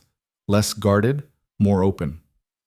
"Thank you," she said, "for pushing me, for not letting me run away. That's what partners do. Is that what we are? Partners?" Daniel thought about the question, about contracts and arrangements and all the careful language they'd used to avoid saying what this actually was. "Yeah," he said finally. "I think we are." Victoria nodded, something like relief crossing her face. "Good. Because I have no idea what I'm doing, and I'm going to need help." "Join the club. None of us know what we're doing. We're all just making it up as we go." They drove Lily to school together, walked her to class together, watched her run off to join her friends, already chattering about the Mother's Day presentation. In the car on the way back, Victoria said, "I'm scared I'm going to disappoint her, that I'll try and it won't be enough." "You will disappoint her. That's parenting. The question is whether you'll stick around to fix it." "I'm not leaving." She said it firmly, like a decision. "I know what the contract says. I know we're supposed to divorce in 4 months, but I'm not walking away from her. From this." "From this," Daniel repeated. "You mean the family thing?" "I mean all of it, whatever this is." She glanced at him. "I'm not good at this, at feelings, at being vulnerable. But I'm trying. That has to count for something. It counts for everything." They drove in silence for a while. Then Victoria said, "Tell me about Sarah, really tell me. I want to understand." So he did. Told her about meeting Sarah in college, how she'd been everything he wasn't. Spontaneous, warm, open. How they'd built a life together. Had Lily been happy in the messy, complicated way real people were happy. How the cancer had come fast and taken her faster, leaving him with a daughter and debt and grief so heavy he could barely breathe. "She made me better," Daniel finished.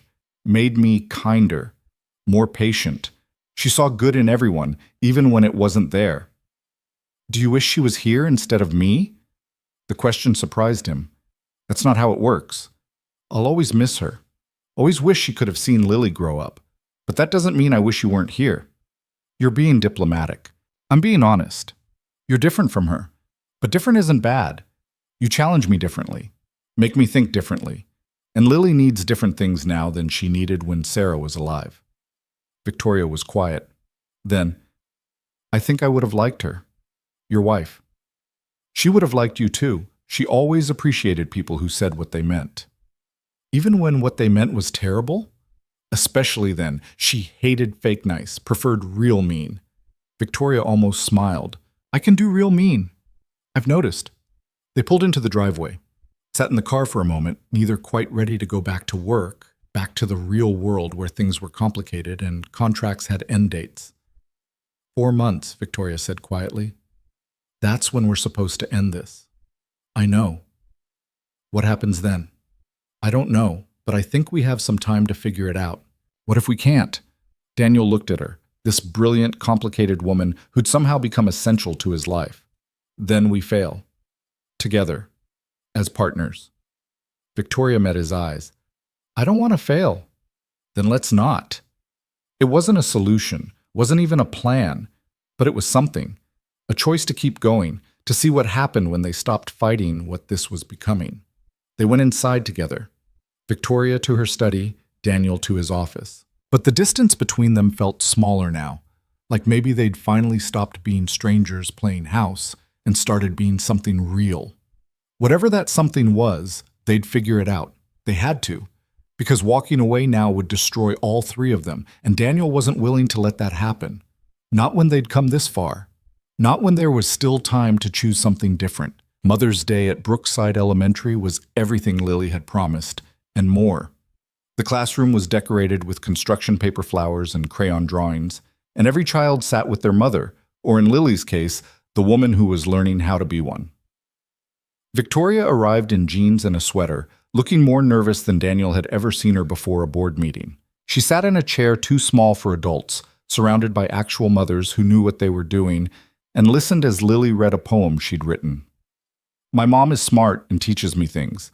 She has ice eyes but a warm heart.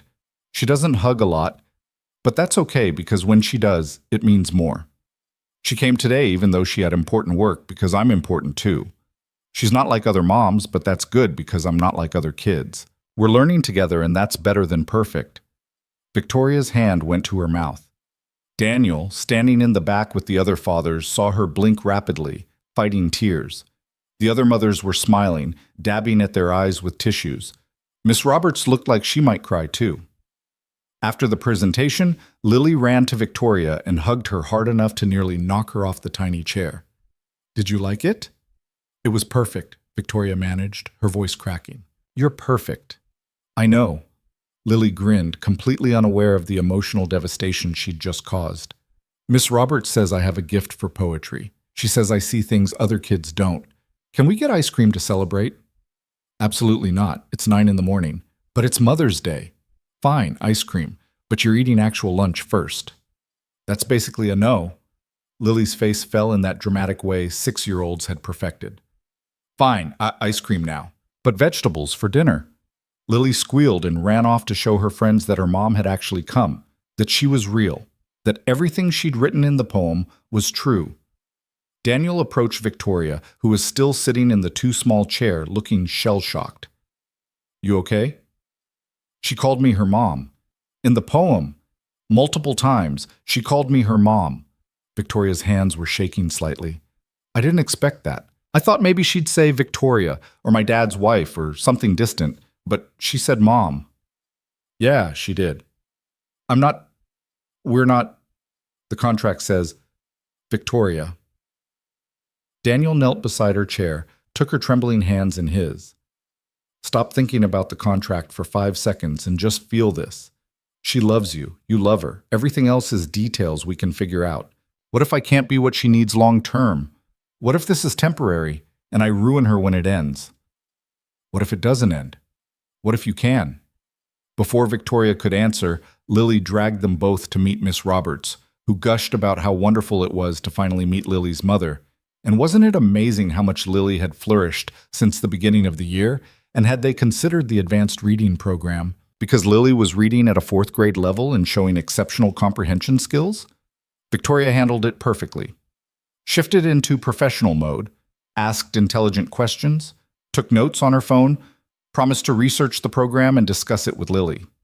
She was in her element, problem-solving, planning, organizing. Just this time, it was for Lily instead of the company. For family instead of profit margins. They got ice cream at 10 in the morning because Lily had them both wrapped around her finger and knew it. Found a shop 3 blocks from the school, sat at a picnic table outside despite the morning chill, watching Lily chase pigeons between bites of chocolate with rainbow sprinkles. "I rescheduled the board meeting," Victoria said, watching Lily try to get within 5 feet of a particularly bold pigeon. "For next week." My uncle complained. Said I was getting soft, losing my edge, becoming sentimental. "What'd you say?" "I told him my priorities had changed, that the company would survive one rescheduled meeting, that there were more important things in life than quarterly earnings." Victoria took a bite of the vanilla ice cream she'd claimed she didn't want but had ordered anyway. He didn't take it well, started making threats about calling a board vote, questioning my leadership. "He can try. The board loves you." Half the board loves me. The other half tolerates me because I make them money. If my uncle can convince them I'm distracted, not focused, putting personal life over business." She trailed off. "I could lose everything." "Not everything. You'd still have us." Victoria looked at him, and Daniel saw real fear in her eyes. "What if that's not enough? What if I give up the company for this and then it all falls apart anyway?" "Then we rebuild, together." "But Victoria, you can't live your whole life afraid of losing things. At some point, you have to choose what matters." "I'm not good at choosing. I'm good at controlling, planning, managing risk. This?" She gestured between them, toward Lily laughing at the pigeons. "This is all risk. No control. No guarantee. Yeah, that's what makes it real." Lily ran back, breathless and covered in pigeon feathers somehow. Daniel had no idea how she'd gotten that close. Can we go to the park? Please, please, please. There's one 2 blocks away and Sarah's mom said they have the best swings in the whole city." They went to the park, spent the afternoon pushing Lily on swings that were allegedly the best in the city, though they looked like every other swing to Daniel, building castles in the sandbox with towers that kept collapsing, playing tag until all 3 of them were breathless and laughing. being a normal family, doing normal things. The kind of things Daniel had done with Sarah and Lily years ago, before cancer stole that possibility. The kind of things he'd thought he'd never do again. But here he was. Different partner, same joy. Daniel caught Victoria smiling, really smiling, not the professional version she used at work, while Lily explained the intricate politics of the sandbox kingdom she was building. Some kid named Trevor was apparently the villain because he'd knocked down her tower yesterday, and now she was building walls to keep him out. "That's just going to make him want to knock it down more," Victoria said, kneeling in the sand in her expensive jeans without hesitation. "Trevor sounds like he wants attention. If you build walls, you're giving him a target. So what do I do? Build something he wants to be part of. Make it so good that destroying it would be stupid. Then invite him to help." Victoria started constructing a moat. People protect things they help create. It's basic human psychology. "Are you teaching me about business or sandcastles?" "Both. The principles are the same." Lily considered this, then started building a bridge across the moat. "You're really smart, Mom." Victoria froze. "Mom." Not Victoria. Mom. "I try," she managed.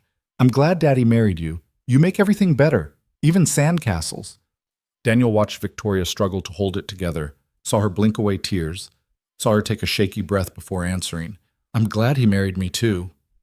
On the drive home, Lily fell asleep in the back seat, exhausted from sugar and sunshine and the best Mother's Day a 6-year-old could imagine.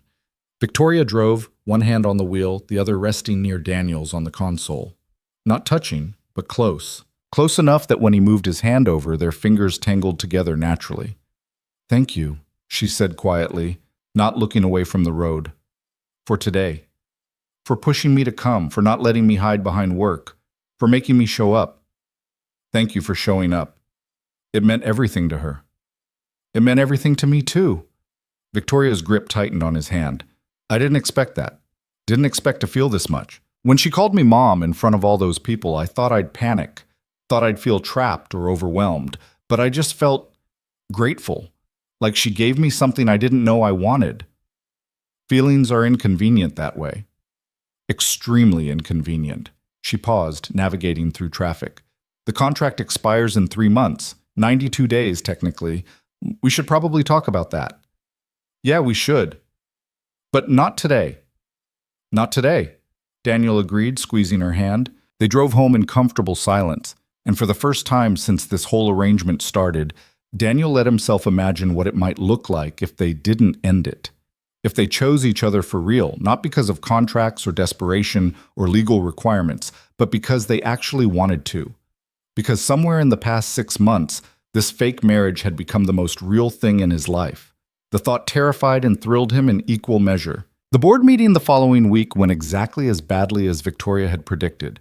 Daniel heard about it from Patricia, who'd been in the room as executive counsel and came to his office immediately after, looking shaken. "It was brutal," Patricia said, closing his door and sitting down without being asked. "Marcus went after her, hard, said she's compromised by her personal life, that marrying you was a distraction, that she's not the leader they need anymore, that she's let emotions cloud her judgment." What'd Victoria say? She laid out every success from the past 6 months. The fraud discovery, which you found, by the way, she made sure to credit you specifically. The expansion into Pacific Northwest that brought in $30 million in new revenue. The acquisition that closed last month under budget and ahead of schedule. Revenue up 18% year over year. Employee retention at an all-time high. Client satisfaction scores through the roof. She buried him in data. Did it work? For now, but he's not done. He's gathering support for a vote of no confidence, trying to prove she's unfit to lead. And Daniel? Patricia leaned forward, voice dropping. Between you and me, the marriage timing doesn't look great. Whirlwind romance right when she needed to be married to keep her inheritance? People are asking questions. Daniel felt ice spread through his stomach. What kind of questions? The kind that wonder if it's real, if you're real, if this whole thing is a setup to circumvent her father's will, if she paid you to marry her. Patricia held up a hand. I'm not saying I believe it. I've watched you two together. I've seen how you look at each other, how you are with Lily. But Marcus is planting seeds. And if he can prove the marriage is fake, contractual, paid for, Victoria loses everything. The company, her inheritance, her reputation, everything. It's not fake. The words came out harder than he intended. I know that. You know that. But can you prove it? Patricia's expression was sympathetic. Look, I'm telling you this because you need to be prepared. Marcus is going to come after both of you. Your relationship, your credibility, your finances, everything. He'll dig through bank records, interview your friends, talk to people at your old apartment building. You need to make sure your story is airtight, that there's nothing for him to find. After Patricia left, Daniel sat in his office, staring at nothing, feeling panic rise in his throat. The contract was in a safe at home. Legal, binding, and completely damning if anyone ever saw it. Proof that this had all been an arrangement, that Victoria had paid him, that everything Marcus suspected was true. They'd been careful, but careful might not be enough. He found Victoria in her office that evening, working through papers with the kind of intense focus that meant she'd been at it for hours without break. Coffee cup cold on her desk. Reading glasses she only wore when her eyes were tired. The kind of exhausted determination that had probably built her company but was slowly destroying her health. Patricia told you, she said without looking up. Yeah. My uncle's going to destroy this. Destroy us. He'll find the contract somehow. Or he'll dig until he finds proof we married for convenience. The money transfer, the timeline, everything. She set down her pen, finally meeting his eyes. And then it's over. Everything I've built. Gone. So we make it real. Victoria stared at him. What? We make it real. We tear up the contract. We stay married, not because of your inheritance or my debts or any practical reason. Because we want to. Because this stopped being fake months ago, and we're the only ones still pretending. Daniel, that's insane. Is it? We're already living like a married couple. We have been for months. We eat dinner together. We parent Lily together. We talk about our days. We fight and make up. We sleep in the same house, share the same life. The only difference is a piece of paper that says it's temporary and another piece that says it was always fake. There are a lot of differences. Name one. One real difference between what we have now and an actual marriage. But Victoria stood, started pacing. I don't love you. I care about you. I care about Lily. But love? The kind of love people build real marriages on? I don't know if I'm capable of that. I don't love you either. Not yet. Daniel moved closer. But I could. And I think you could too, given time, given the chance, given permission to stop fighting it. What if we fail? What if we try this for real and it falls apart? What if I'm too broken, too damaged by my father, too incapable of the kind of vulnerability marriage requires? Then we fail. But at least we'll have tried. At least we'll have given this thing, whatever it is, a real chance instead of killing it because we're scared.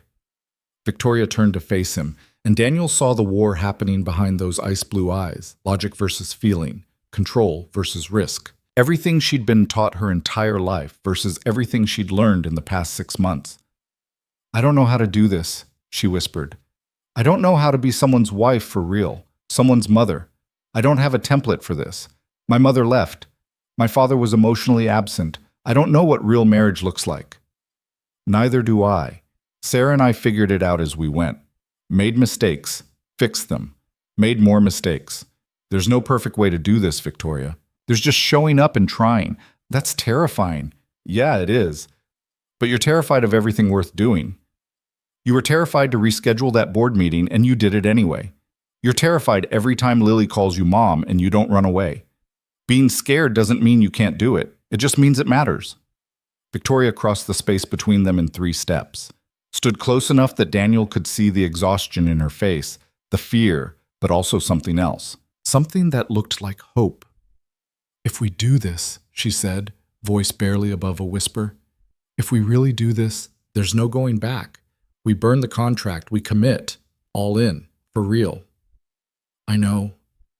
You could find someone better, someone easier, someone who knows how to love without a manual, someone who isn't broken. I don't want someone better. I want you, broken pieces and all. I want the woman who teaches 6-year-olds about venture capital and sits in tiny chairs at school presentations. I want the CEO who rearranges her entire schedule for Mother's Day. I want the person who's trying so hard to be good at this, even though it scares her to death. Her breath caught. Why? Because you're brilliant and difficult, and you challenge me every single day. Because you sat on a bathroom floor with my scared daughter and made her feel safe without having any idea what you were doing? Because you rescheduled a board meeting, something the old you would never have done, just to make Lily happy. Because you're trying so hard to be good at this, even though it terrifies you. He touched her face, gentle, giving her space to pull away if she wanted.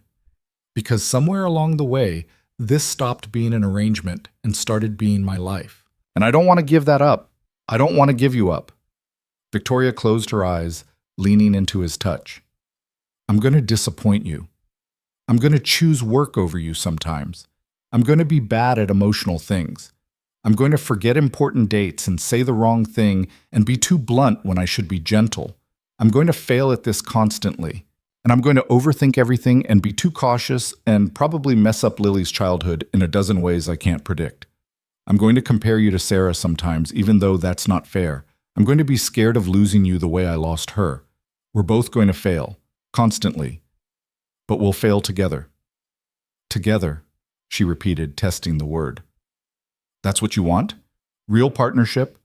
Not the contract kind? That's what we already have. I'm just asking to make it official, to choose it instead of letting it happen by accident.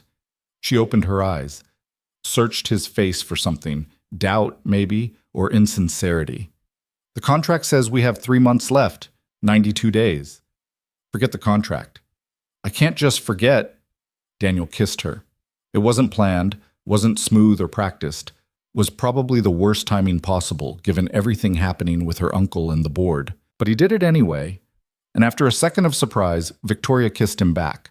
Her hands came up to his chest, not pushing away but holding on, gripping his shirt like he was the only solid thing in her world. And Daniel felt something slot into place that had been misaligned for months, maybe his whole life. When they broke apart, both breathing hard, Victoria looked stunned. Well, she managed, that was unexpected. Good unexpected or bad unexpected? I'm not sure yet. I need more data. But she was smiling, actually smiling. Do it again, for scientific purposes. So he did. And this time, when they broke apart, Victoria was definitely smiling, and there were tears on her face, and she looked more real than he'd ever seen her. Okay, she said, voice shaking. Okay, we'll try this. For real. No contract. No safety net. No expiration date. Just us. As a family, as a marriage, as whatever this becomes. Yeah? Yeah. She took a shaky breath. But we need to tell Lily. She deserves to know what's happening, what this means. That we're choosing to stay not because we have to, but because we want to. Agreed. Tomorrow? Tomorrow. Over pancakes. She makes better decisions with pancakes. They told Lily the next morning over a breakfast that included not just pancakes, but also bacon, fruit, and orange juice. The full treatment that signaled important family discussion. So you're staying married for real? Lily asked, syrup on her chin, fork hovering over purple-tinted pancakes Victoria had made with food coloring because apparently she'd been paying attention to Lily's color preferences. Not just pretend. Daniel and Victoria exchanged glances across the table. They'd stayed up late last night, planning this conversation, trying to figure out how to be honest without confusing or scaring her. When we got married, Victoria started carefully, using the voice she used when explaining complex things to Lily. We did it for practical reasons. Your dad needed help with money. I needed a husband for legal reasons related to my company. It was supposed to be temporary, like a business arrangement. But now it's not? Lily's face was serious, processing. Now we want it to be real. We want to choose each other, choose to be a family, not because we have to, but because we want to. Victoria's voice was steady, but Daniel could see her hands shaking slightly under the table. If that's okay with you. Lily set down her fork, looked at both of them with those brown eyes that were too wise for 6 years old. Do I get a vote? Absolutely, Daniel said. This affects all three of us. Your opinion matters. Then yes, I vote yes. I vote for us being a real family. She picked up her fork again, apparently satisfied. I like it better this way anyway. I like that you both come to my school things. I like that we eat dinner together. I like that Victoria teaches me stuff and doesn't treat me like I'm little. I like that Daddy smiles more now. I like being a family.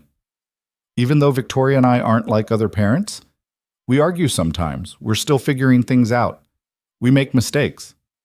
All parents argue. Sarah's parents argue about literally everything. What restaurant to go to, what movie to watch, who forgot to buy milk. It's so annoying. And Tommy's parents got divorced last year, and now he has 2 houses and 2 Christmases and 2 of everything, which sounds confusing. Lily took another bite of purple pancake. But you don't yell mean things when you argue, and you say sorry after. And Victoria doesn't leave even when Daddy makes her mad.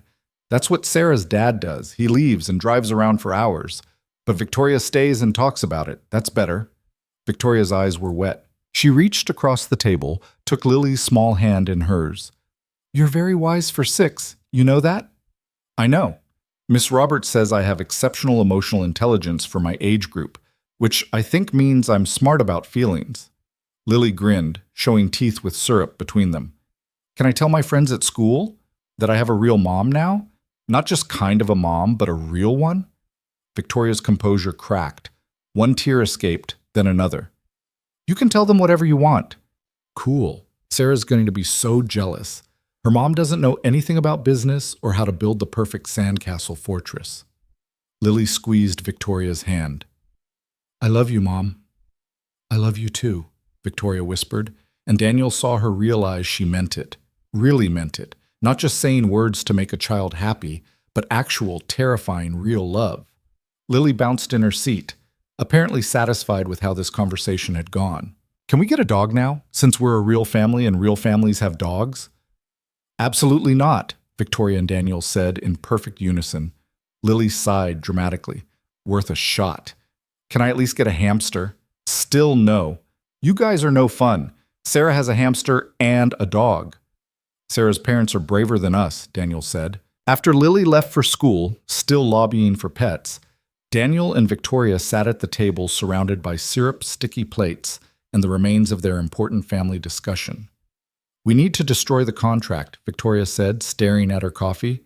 Completely. No copies, no digital files, nothing. It can't exist anywhere. If Marcus finds it, tonight, we'll burn it. Every copy. I have one in my office safe, one in my lawyer's office, one in my home safe. You have one somewhere? Bedroom drawer hidden under old tax returns. Very secure, Victoria said dryly. I didn't think I'd need Fort Knox. I thought we'd divorce in a year and go our separate ways. Shows what we know about planning. She stood, started clearing dishes. I'll call my lawyer, tell him to destroy his copy. We'll burn the rest tonight. Very dramatic. Seemed appropriate for the occasion. Victoria actually laughed, and Daniel realized he'd do just about anything to keep hearing that sound. We're really doing this, turning a fake marriage into a real one. That's insane. Most good things are. They spent the evening gathering every trace of the contract. Victoria's office safe held a copy in a manila folder labeled Personal Hayes. Her home safe had another, along with financial documents they'd need to reorganize now that the arrangement was changing. Daniel's bedroom drawer held his crumpled copy, creased from where he'd reread it a dozen times in the early days, trying to convince himself this was a good idea. At midnight, they burned it all in the fireplace, watched the pages curl and blacken, watched their careful legal arrangement turn to ash. No going back now, Victoria said, watching the flames. Good. I don't want to go back. She leaned against him, and they watched the fire until the last ember died. The confrontation with Marcus came 2 weeks later, faster than they'd expected. He showed up at the house on a Saturday morning unannounced, brought a lawyer in an expensive suit, and demanded to see them both immediately. Mrs. Kim, the housekeeper, tried to stop them. Miss Langford is with her family. It's Saturday. You need an appointment. This is family business, Marcus said, pushing past her into the living room where Daniel, Victoria, and Lily were building a blanket fort that had gotten wildly out of control. Victoria, we need to talk, now. Lily looked up from where she was arranging pillows. Who are you? I'm Victoria's uncle, Marcus Langford. The mean one Daddy talks about? Daniel winced. Victoria's mouth twitched toward a smile. Marcus turned red. Lily, go play in your room, Victoria said, standing. The adults need to talk. But we're not done with the fort. Now, please. Lily recognized the tone, grabbed her stuffed animals and left, but not before glaring at Marcus in a way that suggested she'd already formed opinions about him based on overhead adult conversations. After she left, Victoria crossed her arms. You have 5 minutes, Marcus, and next time call ahead. I know what this is. Marcus gestured between Victoria and Daniel. I know this whole marriage is a sham. You needed a husband to keep your inheritance. He needed money. It's textbook fraud, a contractual arrangement masquerading as a real marriage. That's a serious accusation, Victoria said, voice cold. It's the truth, and I can prove it.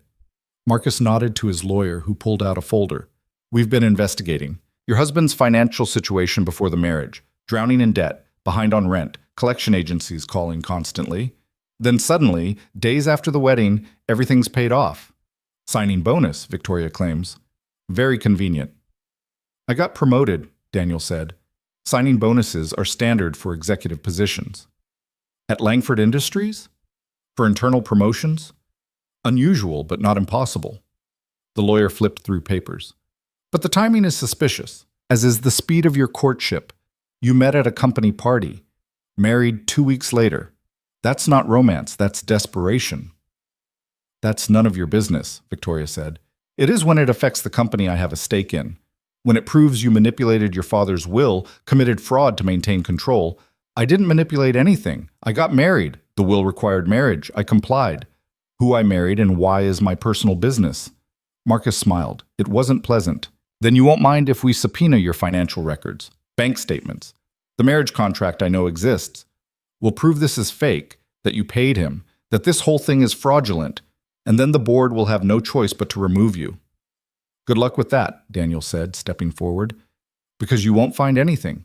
No contract, no paper trail. Just two people who got married, are raising a daughter, and are building a life together. Who you expect me to believe? I don't care what you believe, Marcus. Neither does Victoria. You can investigate all you want. Subpoena whatever you want. You won't find what you're looking for because it doesn't exist. Not anymore. Marcus's eyes narrowed. Not anymore. Interesting choice of words. We destroyed the contract, Victoria said calmly. Weeks ago. Every copy. It's gone. All you'll find is a marriage license, joint financial accounts, a house we live in together, a child we're raising together. That's it. You're lying. Prove it. The lawyer looked uncomfortable. Mr. Langford, without physical evidence of a contract, without documentation of fraudulent intent, we don't have a case. Suspicious timing isn't evidence. A signing bonus isn't evidence. We'd need the actual contract, proof of payment for marriage services, something concrete. Then we keep digging. Someone knows something. An employee at the courthouse, a lawyer who drew up papers. Someone talked. Someone always talks. No one talked because there's nothing to talk about, Victoria said. This is real, Marcus. Whether you believe it or not. My marriage is real. My family is real. And you trying to destroy it because you can't accept that I'm a better leader than you'll ever be? That's pathetic. This isn't over. Yes, it is. Victoria walked to the door, opened it. You've been trying to undermine me for 3 years. It hasn't worked yet. It won't work now. The board trusts me. The shareholders trust me. And my personal life is exactly that. Personal. Get out of my house. For a long moment, Marcus just stared at her, then at Daniel, then at his uncomfortable lawyer. We'll see what the board says when I present my evidence. What evidence? A marriage you don't approve of? Suspicious timing? That's not evidence of anything except your own prejudice and desperation. You're losing, Marcus. You lost the moment Dad chose me over you, and you've been trying to get revenge ever since. But it's not going to work. Not now. Not ever. Marcus left, taking his lawyer with him. After the door slammed, Victoria sagged against it, all the strength draining out of her. That was terrifying, she whispered. Daniel pulled her into his arms. You were incredible. I was faking. I have no idea if he can actually prove anything. He can't. We destroyed every trace of the contract. The money you gave me was documented as a signing bonus, completely legal, completely justified by my actual performance. Our marriage is legal. We live together. We're raising Lily together. There's nothing fake about what we have now. But what if he keeps digging? What if he finds something we missed? Then he finds it. But all he'll find is us, living our lives, being a family, making this work. Daniel tilted her face up. We're not lying anymore, Victoria. This is real. Everything we told him is true. Let him investigate. He'll just prove we're telling the truth. She kissed him, hard and desperate.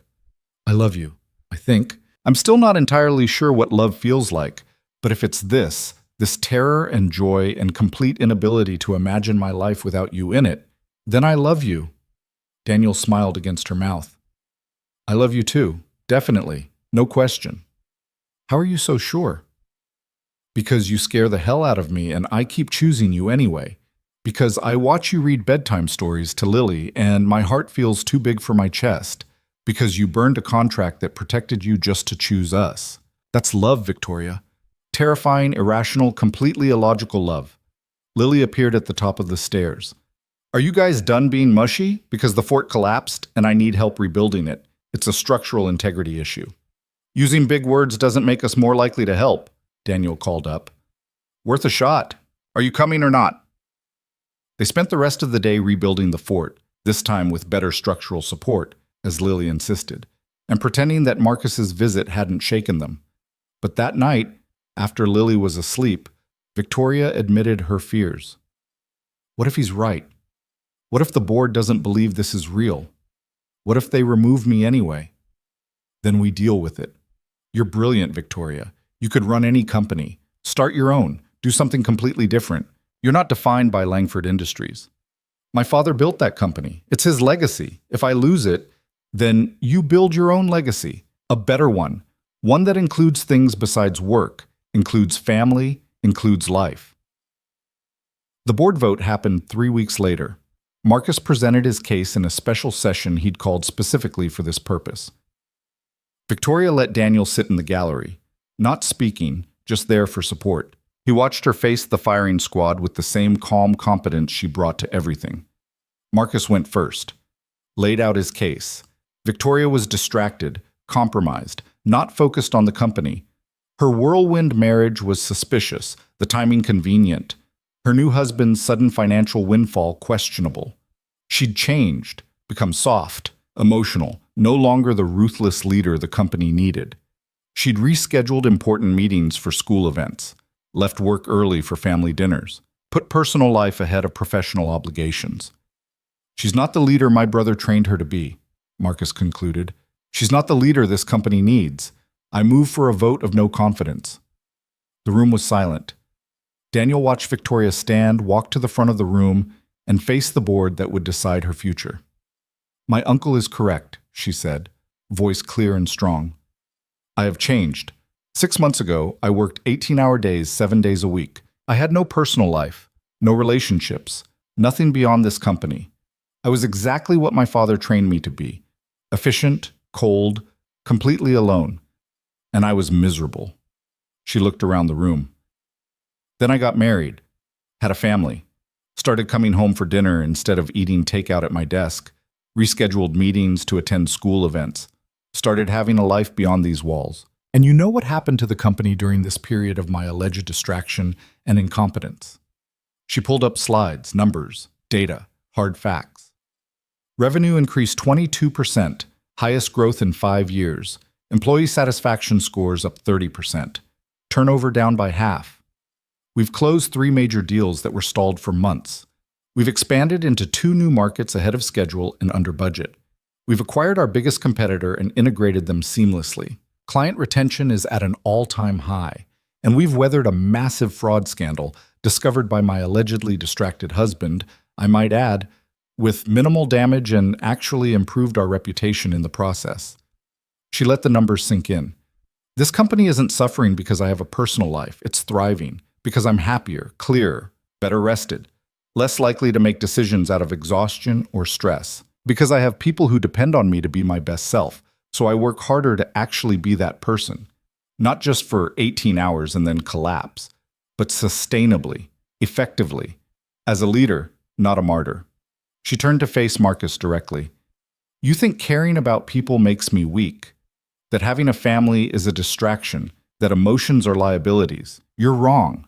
They make me stronger, more focused, more capable, more human. And if this board can't see that, if you truly believe that a leader has to choose between having a life and doing their job well, then maybe I'm leading the wrong company. The silence was absolute. Then Patricia Chen stood. I move to table the vote of no confidence.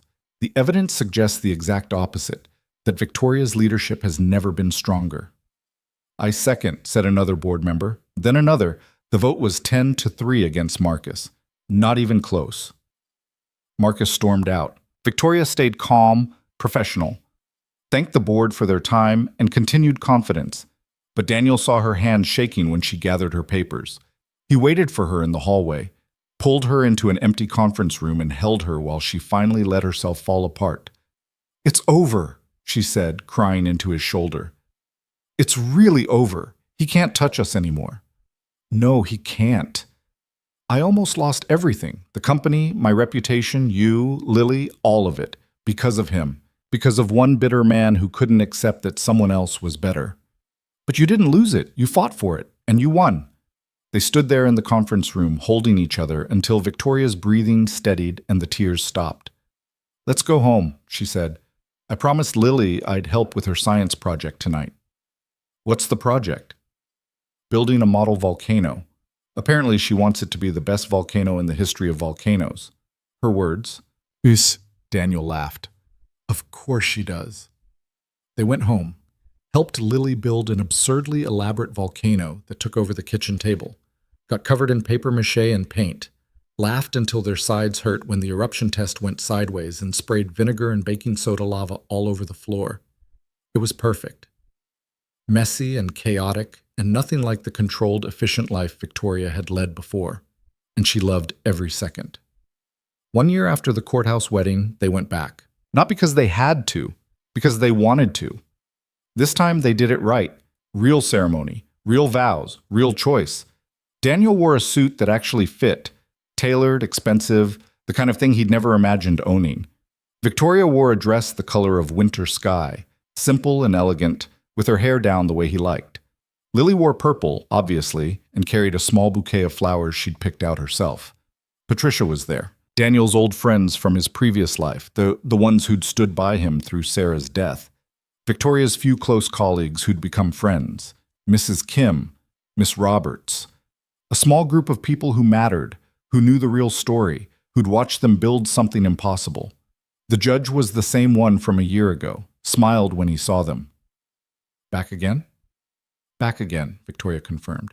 This time we mean it. I should hope so. Ready?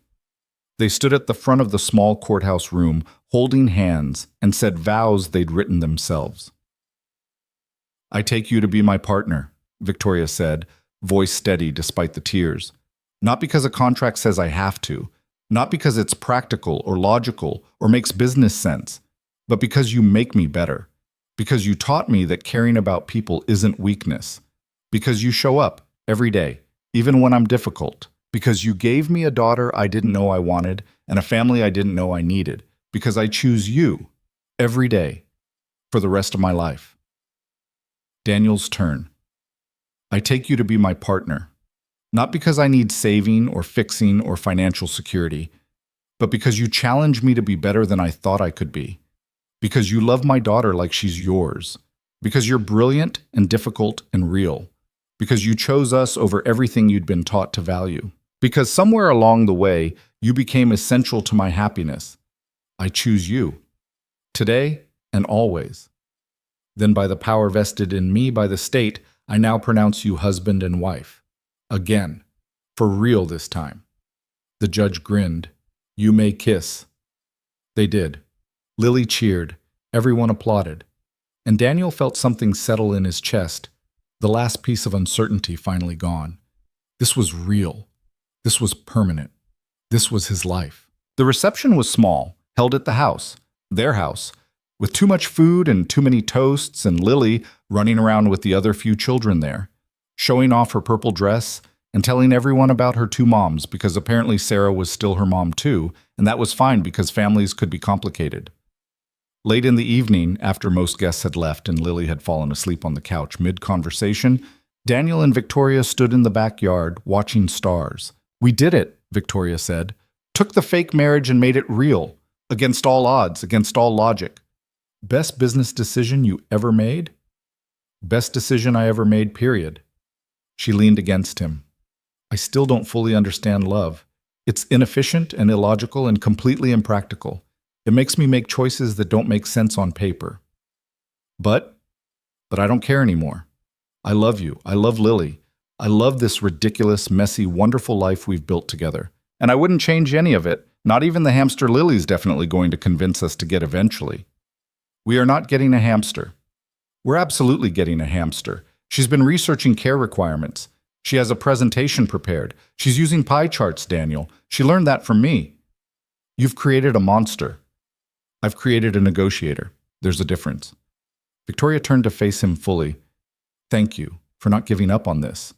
On us. For pushing me to try even when I was terrified. Thank you for letting me push. For choosing us when it would have been easier not to." They stood there holding each other under the stars, and Daniel thought about how impossible this all was. How a year ago he'd been drowning in debt and grief, working a job that didn't challenge him, raising his daughter alone. How Victoria had been isolated in her success, defined entirely by her work, incapable of connecting with people. How a fake marriage born of desperation had somehow become the most real thing in either of their lives. It didn't make sense. It was messy and imperfect and built on a foundation that should have crumbled. But it worked. They worked. And that was enough, more than enough. It was everything. Inside, through the window, they could see Lily asleep on the couch, surrounded by the remains of the party. Their daughter. Their family. Their life. "We should get her to bed," Victoria said. "In a minute. I want to stay here a little longer, with you, like this." "Like what?" "Like we're just two people who chose each other. No complications, no history. Just us." Victoria smiled. "We'll never be just us. We come with complications and history and a 6-year-old who's determined to get a pet. But I think I prefer it this way." "Yeah. Yeah. Simple is overrated. I'll take complicated and real over simple and fake any day." They went inside together, carried Lily to bed together, tucked her in together, purple blankets and stuffed animals, and all the evidence of a childhood that was chaotic but loved. "Good night, baby," Daniel whispered. "Love you, Mom and Dad," Lily mumbled, half asleep. Victoria froze, then smiled. "Love you too." They left her there, dreaming whatever 6-year-olds dreamed, and went to their own room.